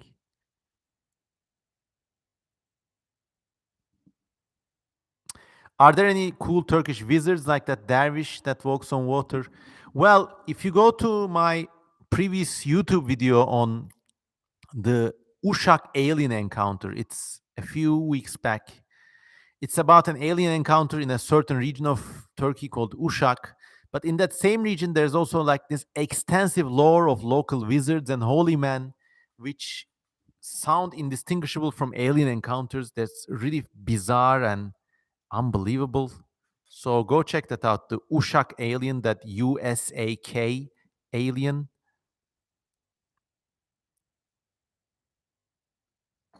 Well, it's pizza party, everyone. Go freaking order pizza and write me some more questions for the last round. I think in like 20 minutes, I'll call it a night, but everyone order pizza now.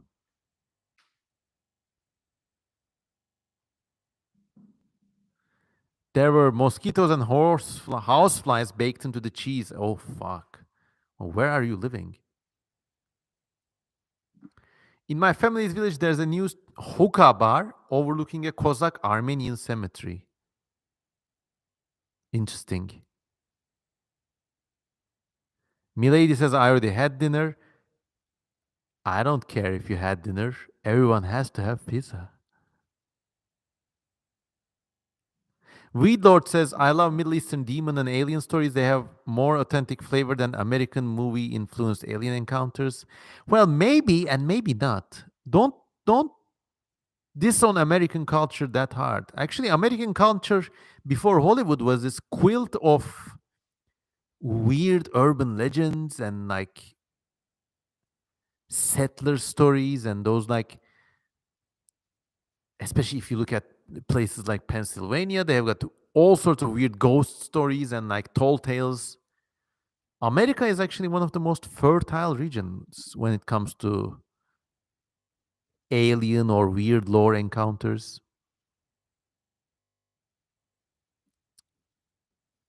When you're getting to 40, what advice would you have given to your 30-year-old self on success in life, art, romance, etc.? 30-year-old me basically had the same 10-year plan. If I was younger, though, I would say maybe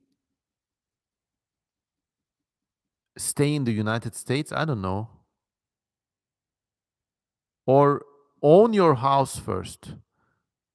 Own your own house first. Even if it's a tiny place, own your own house first.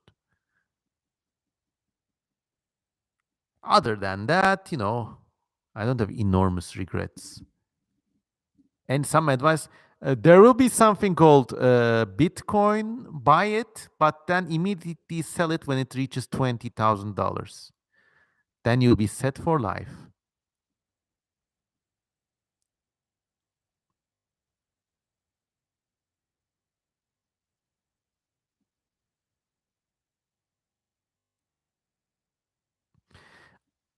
Weed Lord says, I'm not American though. Okay, I mean, by American culture, if you mean like endless repetitions of Marvel films, okay, yes, those are boring and shit.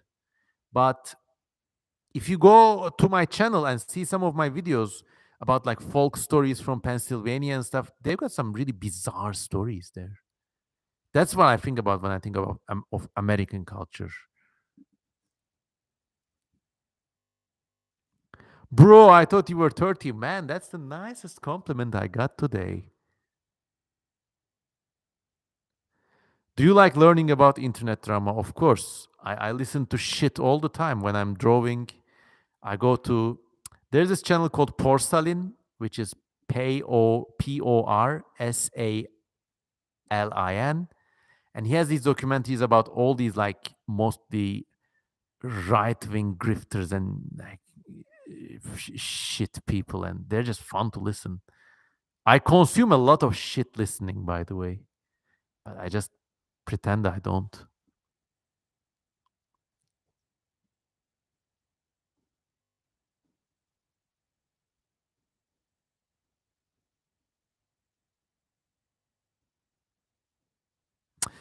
As an American, I feel that American culture is encroached too much by capitalism in general.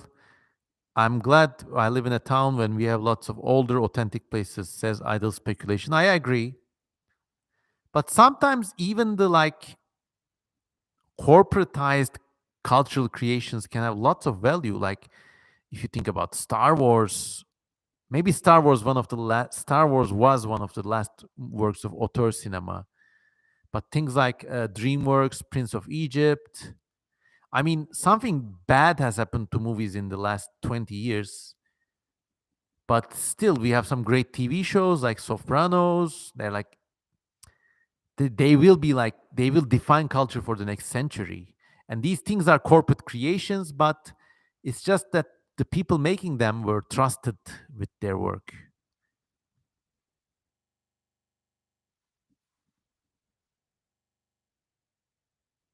Mystic Mystery says, how are you doing? Nice. Slightly getting tired, but nice. Did you hear about Colleen Ballinger? Ah, that skinny lady who was harassing all these boys. Awful. Yeah, she was awful.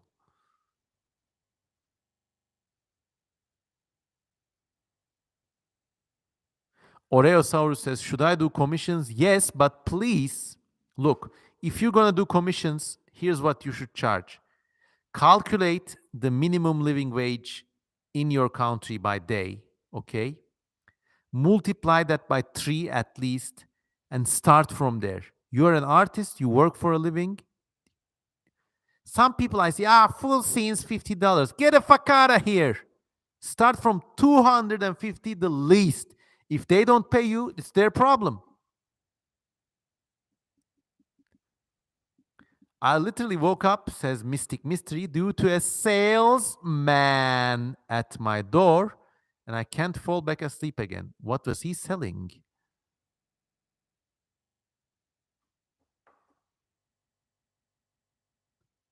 Should commissions be priced based on skill and effort? No, it should be based on the baseline life standards plus some more. I would say like black and white drawing at least $100. If there's a scene in the background, at least $200. Value yourself. Value yourself. You got what it counts.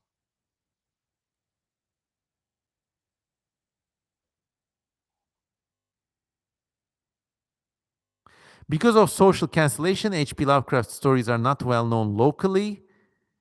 Many of the streets he wrote about are known only to people who live on them, says Spinotzar. Yeah, Lovecraft's cancellation. Look, in one hand, he was like, I mean, had some really awful ideas. The best book to read about Lovecraft is actually Sprague L. Camp's book called H.P. Lovecraft. The author's name is Sprague, Camp, as in like CAMP. Okay. And he wrote like the ultimate biography about Lovecraft. Basically, Lovecraft started out as this like sort of what if altist slash Sargon of Akkad type right winger with a chip on his shoulder. And that was because he lost his family heritage and his family went through some losses.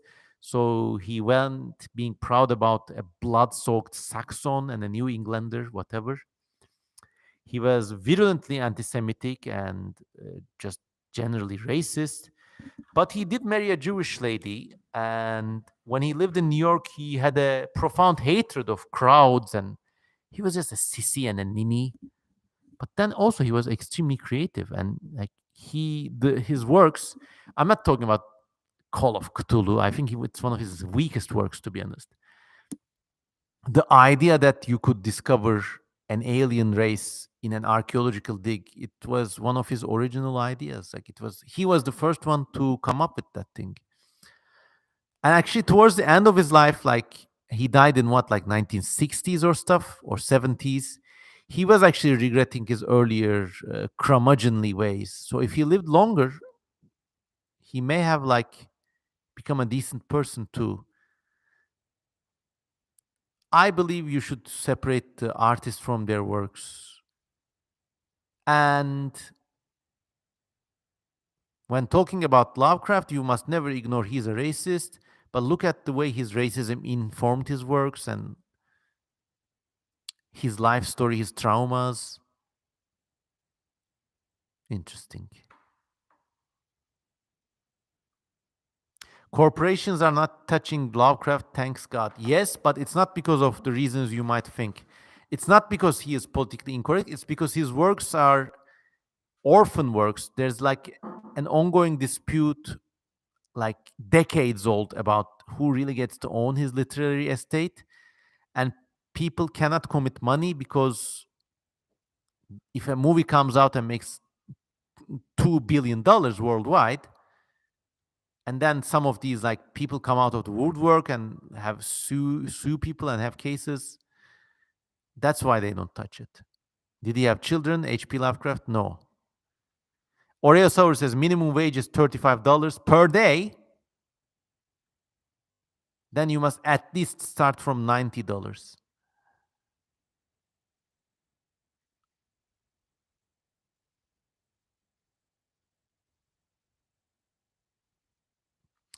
Fernando Katekaik says, what is your opinion on what if altist? I actually am a big fan of alternative history, and in the off chance that what if altist watches this show, I actually did reach out to him to make a talk a few, like last year or something. He seems to be a very enthusiastic guy who can think outside the box, but I think he's drunk some of the Ma Western civilization Kool Aid.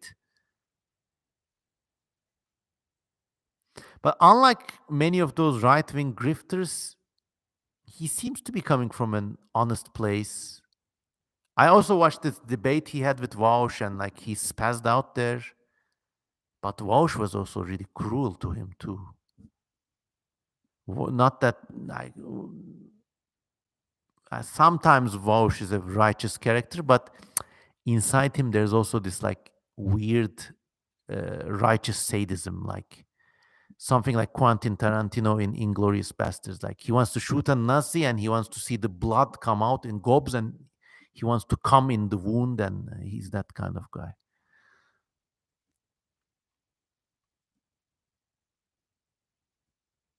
I don't know, but like sometimes what if alt is like, I don't know. It's not my place to say. You should really talk to Isaac Arthur. In my opinion, he's very enthusiastic. Yeah, I agree. I want to reach out to him, but how do I do it? Maybe I'll just write to him. What do you think of Curious Archive? He's a really based, nice friend. He actually covered lots of my works. I like him. Waush, I dislike him. Well, never ask a woman her age, a man his income, or Waush, his thing about horse penises. And he really seems to have this pugnacious and rapacious side of him too, huh? Okay, Keffel's drama. Okay, let's not go there. Let's not even go there. This is too boring. I have some very sharp opinions about these people, and I believe me, like I could have taken this channel to a whole other direction. Just like getting into these dramas. It's all about Waush reacting to Keffels, reacting to Andrew Tate, reacting to Hasanabi, everybody's reacting in a circle jerk. And they always have their heads in the video profiles. Imagine posing like this every day. UFOs.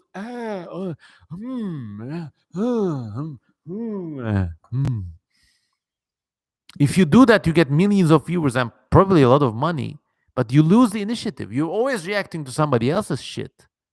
And how honest can you stay in an environment like that? Not for me. Pass.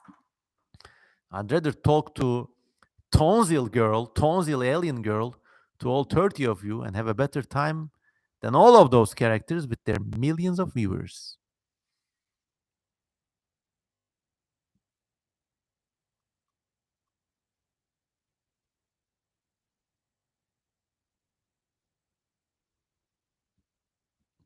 Yeah, good recommendation.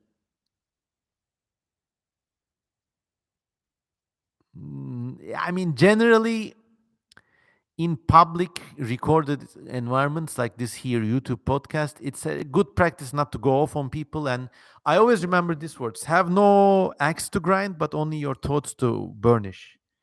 And there are some people at work.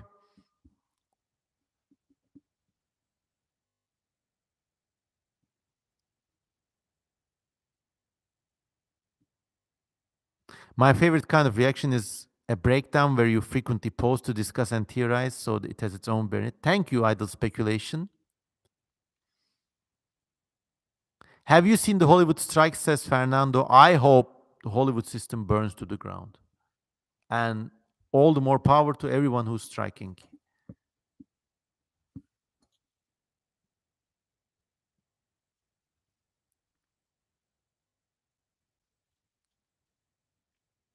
Clam James says, do you make revenue from this stream? No, my YouTube channel is completely demonetized. I like if I would like it if you donate to me on Patreon or buy me a coffee. The links are below. Even $1 a day makes a huge difference. Thoughts on 0 point energy. It's this energy that people say exists at the like primal level of the vacuum. And in some science fiction stories, like people develop fusion, and after that, they become so sciencey and hard that they find a way to tap into 0 point energy. Let me look this up actually. I think probably it's there in the firmament of the universe, but the method of extracting it is costlier than the energy you get from that. So also the technologies, the materials, and the techniques, like, with all of these theoretical figures, just throw a wormhole in there. Motherfucker, how are you going to operate a wormhole? Can you ever? Maybe you cannot even on a even with unlimited money, it may be physically impossible.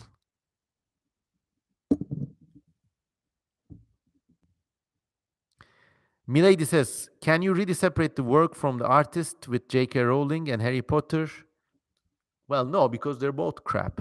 Harry Potter is like Roald Dahl, who's a great British author, has a book called Matilda, and Harry Potter is basically a stupid ripoff from Matilda. School child with magical powers, surrounded by a world of uncaring adults. Fuck Harry Potter. Magic, magic.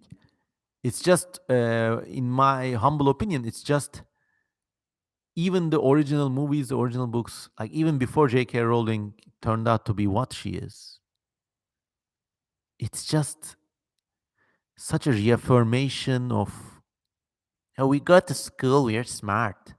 The snooty people, son, it doesn't have anything to give to me, to be honest. Imaginary creatures, as if they invented imaginary creatures. Hollywood fell off, not gonna lie, says Fernando. Look, if you have good memories with Harry Potter, I'll respect you, but it's just not my cup of tea. Let's look at 0 point energy.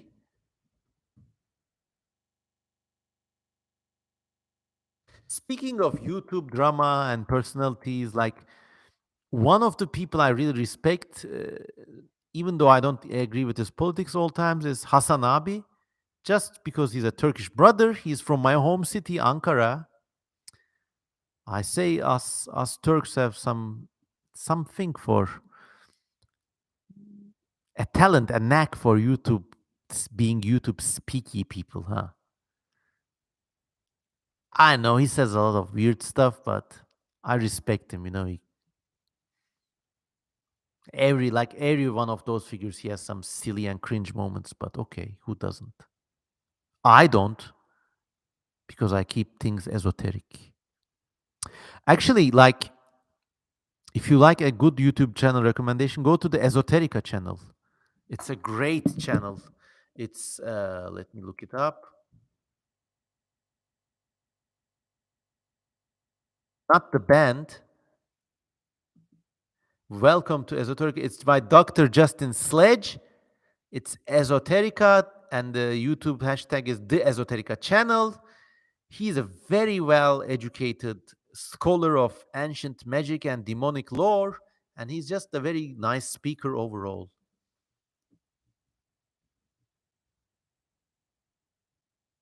Do you have a list of song recommendations? In this channel, one of my playlists is called My Favorite Music. Go listen to that. Books? No. Well, you just have to take it piece by piece.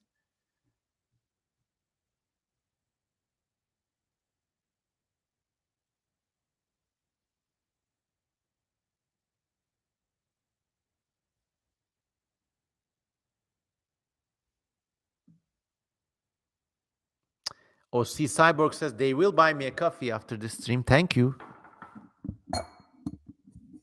Let's look at 0 point energy.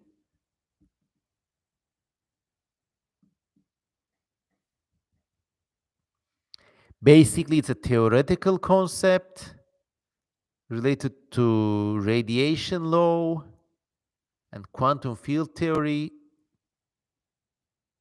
and harmonic oscillation and eigenstates. Okay, basically, to my uneducated mind, it's an extremely theoretical form of energy.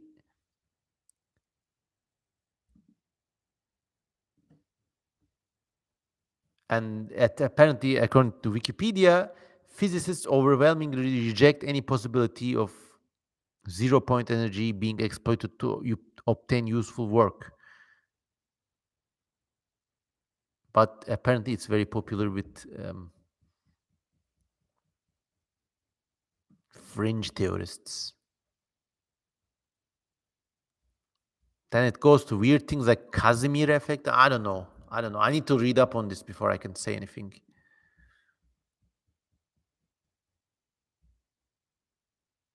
Tesla already had a 0 point energy. Tesla, as in like Nikola Tesla, and not Elon Musk's car company. Well, maybe there's actually a. I have a podcast about the myths and reality of Nikola Tesla because I read his biography. So go listen to that one in this channel. Just go to YouTube and search for Cosm and Tesla. You'll find it. His deal was not zero point energy, but the wireless transmission of energy, which he almost succeeded in, like, properly making.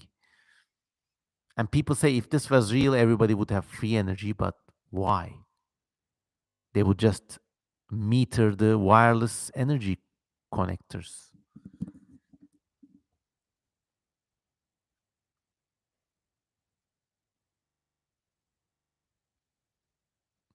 I cannot stand how Tesla, the car, is named after the great legendary Nikola Tesla. Well, maybe Elon will go crazy and call it X car or Bang Bus now.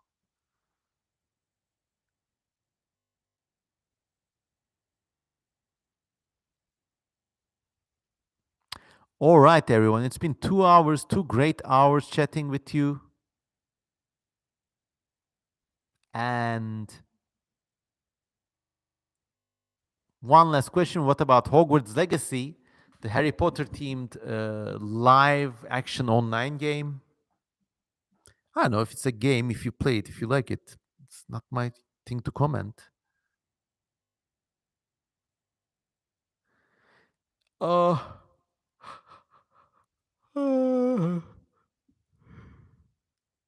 yeah. I had a great night with you once again. 2 hours just flew by, and I really enjoyed the alien story. Maybe we'll continue on that. Remember, bookmark it. Where was I? I was just going to the underworld with the sexy alien girl. Huh? I hope she comes to me in my dreams. And I have a hamamcı episode, as they say in Turkish. What happened to one of my messages? Asks Milady. I don't know which message. We had so many messages. If I did not respond to it, please type it up again. We got a few last minutes here.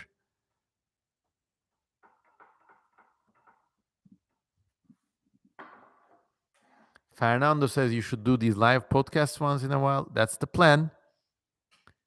Have happy alien waifu or boyfu dreams wherever you are, everyone. Good luck with your alien shorty. Mm.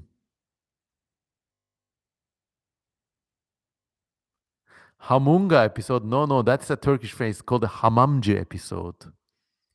Hamam means the Turkish bath, and hamamcı is someone who goes to the Turkish bath. Because you know why? You had some emissions at night and you want to wash them off. You wake up, of yine hamamcı olmuşuz abi.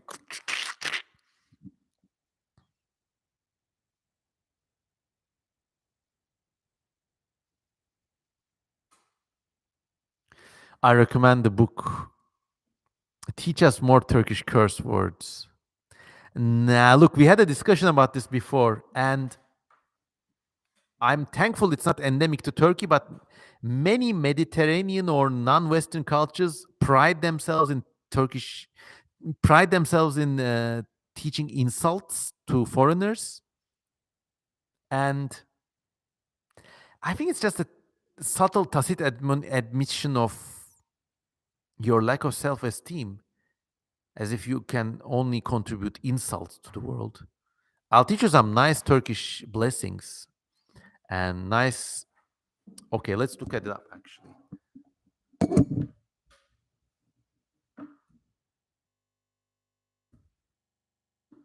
I'm gonna teach you some Turkish proverbs and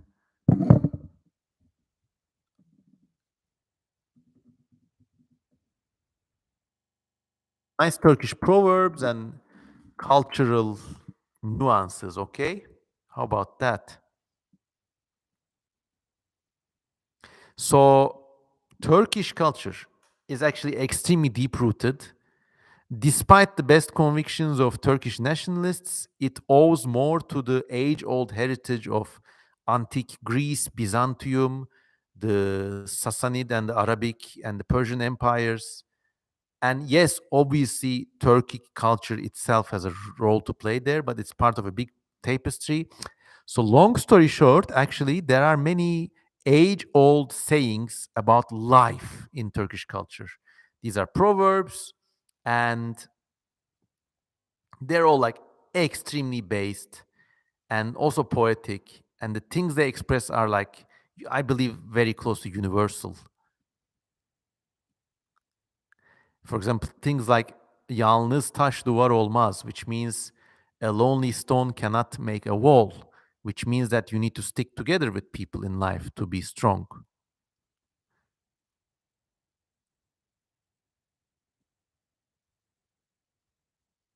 Or things like yazın gölge hoş, kışın ambar boş, which says in summer the shade may be alluring, but come winter your granary will be empty.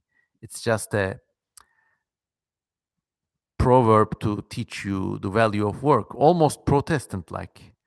Similar one is işleyen demir pas tutmaz, which means the working iron does not rust.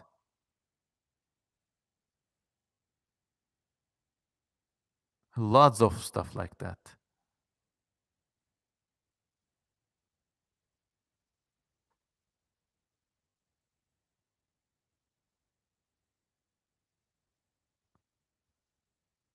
Many, many stuff like this. Now I wonder why my language doesn't have any such proverbs, or if I hadn't heard of it. Do you know about the bichura? No, what are the bichura?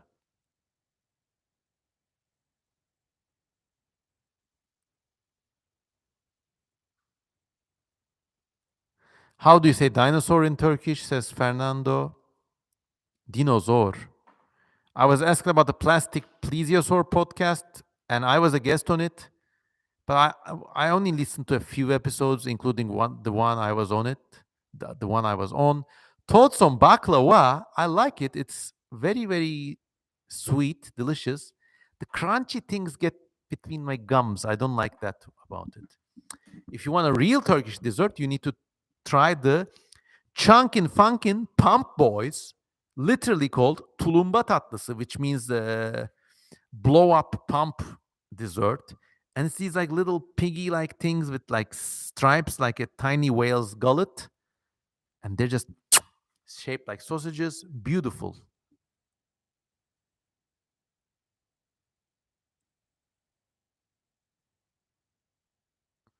Tulumba tatlısı is spelled Tulumba.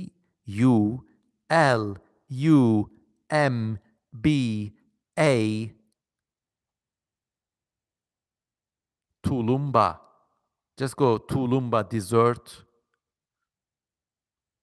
Have you tried mantı? Fuck, I live and die for mantı. It's basically Turkish ravioli. There's a version of that in which they sprinkle ground up walnuts over the ravioli and do them all up with molten butter. Off. And also sprinkle some sumac on. Off.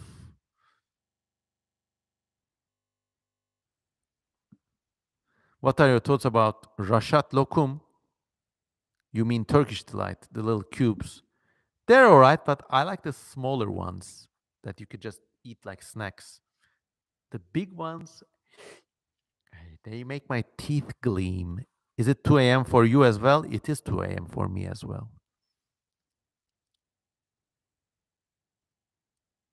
Favorite nut and berry combination.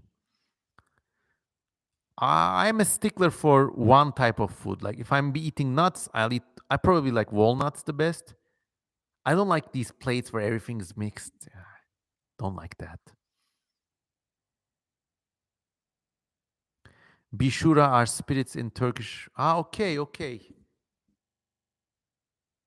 Look, all my life, Turkish people have believed in one sort of spirit and they were called jinns. Now, in the last 5 to 10 years, this new breed of quote unquote researchers, They're taking some research done by Soviet or German researchers in like Turkic among Turkic speaking people in Siberia and places like that. And yes, there are some legends called Bichura or Al Karası in Turkey, but for everyone, the OG scary things were the jinns, and now they're trying to like sort of retroactively take out and readapt these like Turkish folklore, Turkish myths. Some people are even talking about 12 gods of Turkish pantheon, which is like, come on. Boneless wings or regular wing? Boneless, please. Do you prefer shawarma or döner kebab? They're almost identical. I like döner, but most of all, I like gyros, the kind of they do in Greece with pork meat. I love pork meat.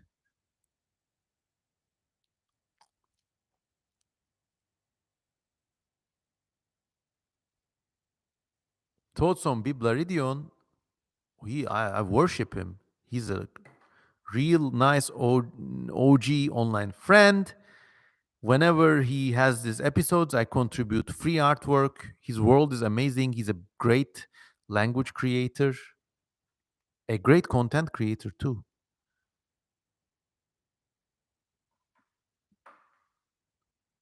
Shawarma has things called amba and china, which I don't know about because not much of a shawarma eater.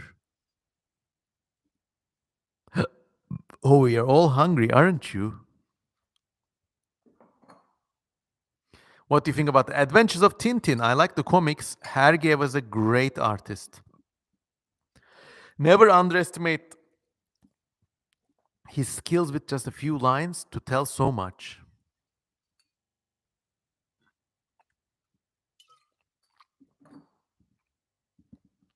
What's that kind of microphone? It's the blue snowball kind of microphone.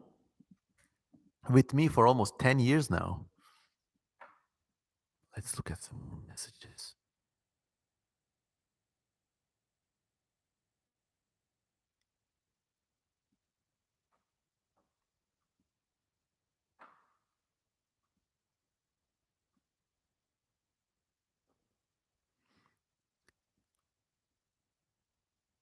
Thank God I'm not the only one who doesn't fucking like Harry Potter. Rock on, rock on.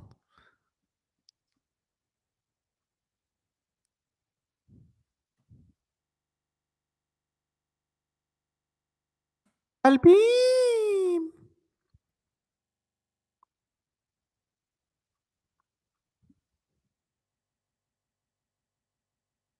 Just answering some messages, then I'll look at your messages now.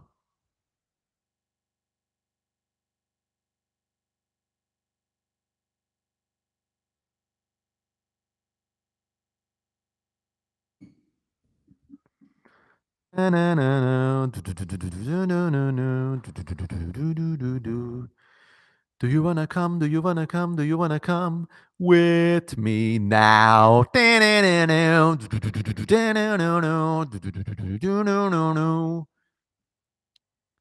Who wins, Popeye the Sailor or Bugs Bunny? No one wins in that fight. If you were a character in a fighting game, what would you look like? Okay, I'll answer this last and I'll go. If I was in Street Fighter, I would be Dalsim, the guy who can stretch his arms. There's also a very little known fighting game called Zero Divide, in which you fight as weird robots. And there was a robot there called Nereid, which is NEREID, which I like self-identified as. There was also an even earlier, slightly more popular claymation monster fight game called Primal Rage, and there my favorite was Vertigo, which is like a Dilophosaurus Cobra hybrid with ranged attacks. I like reptilian characters with ranged attacks. Ever heard of Spirou? Yes, this French comic with the hotel bellboy who goes on adventures. Really like that one.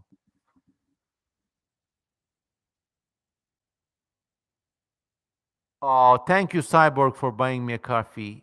Thank you. Email to me afterwards, and I will send you a gift artwork that no one else has seen.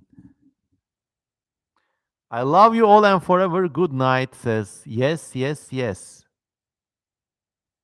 I also have heard it Spyro, as in Spyro the Dragon, but never played that game.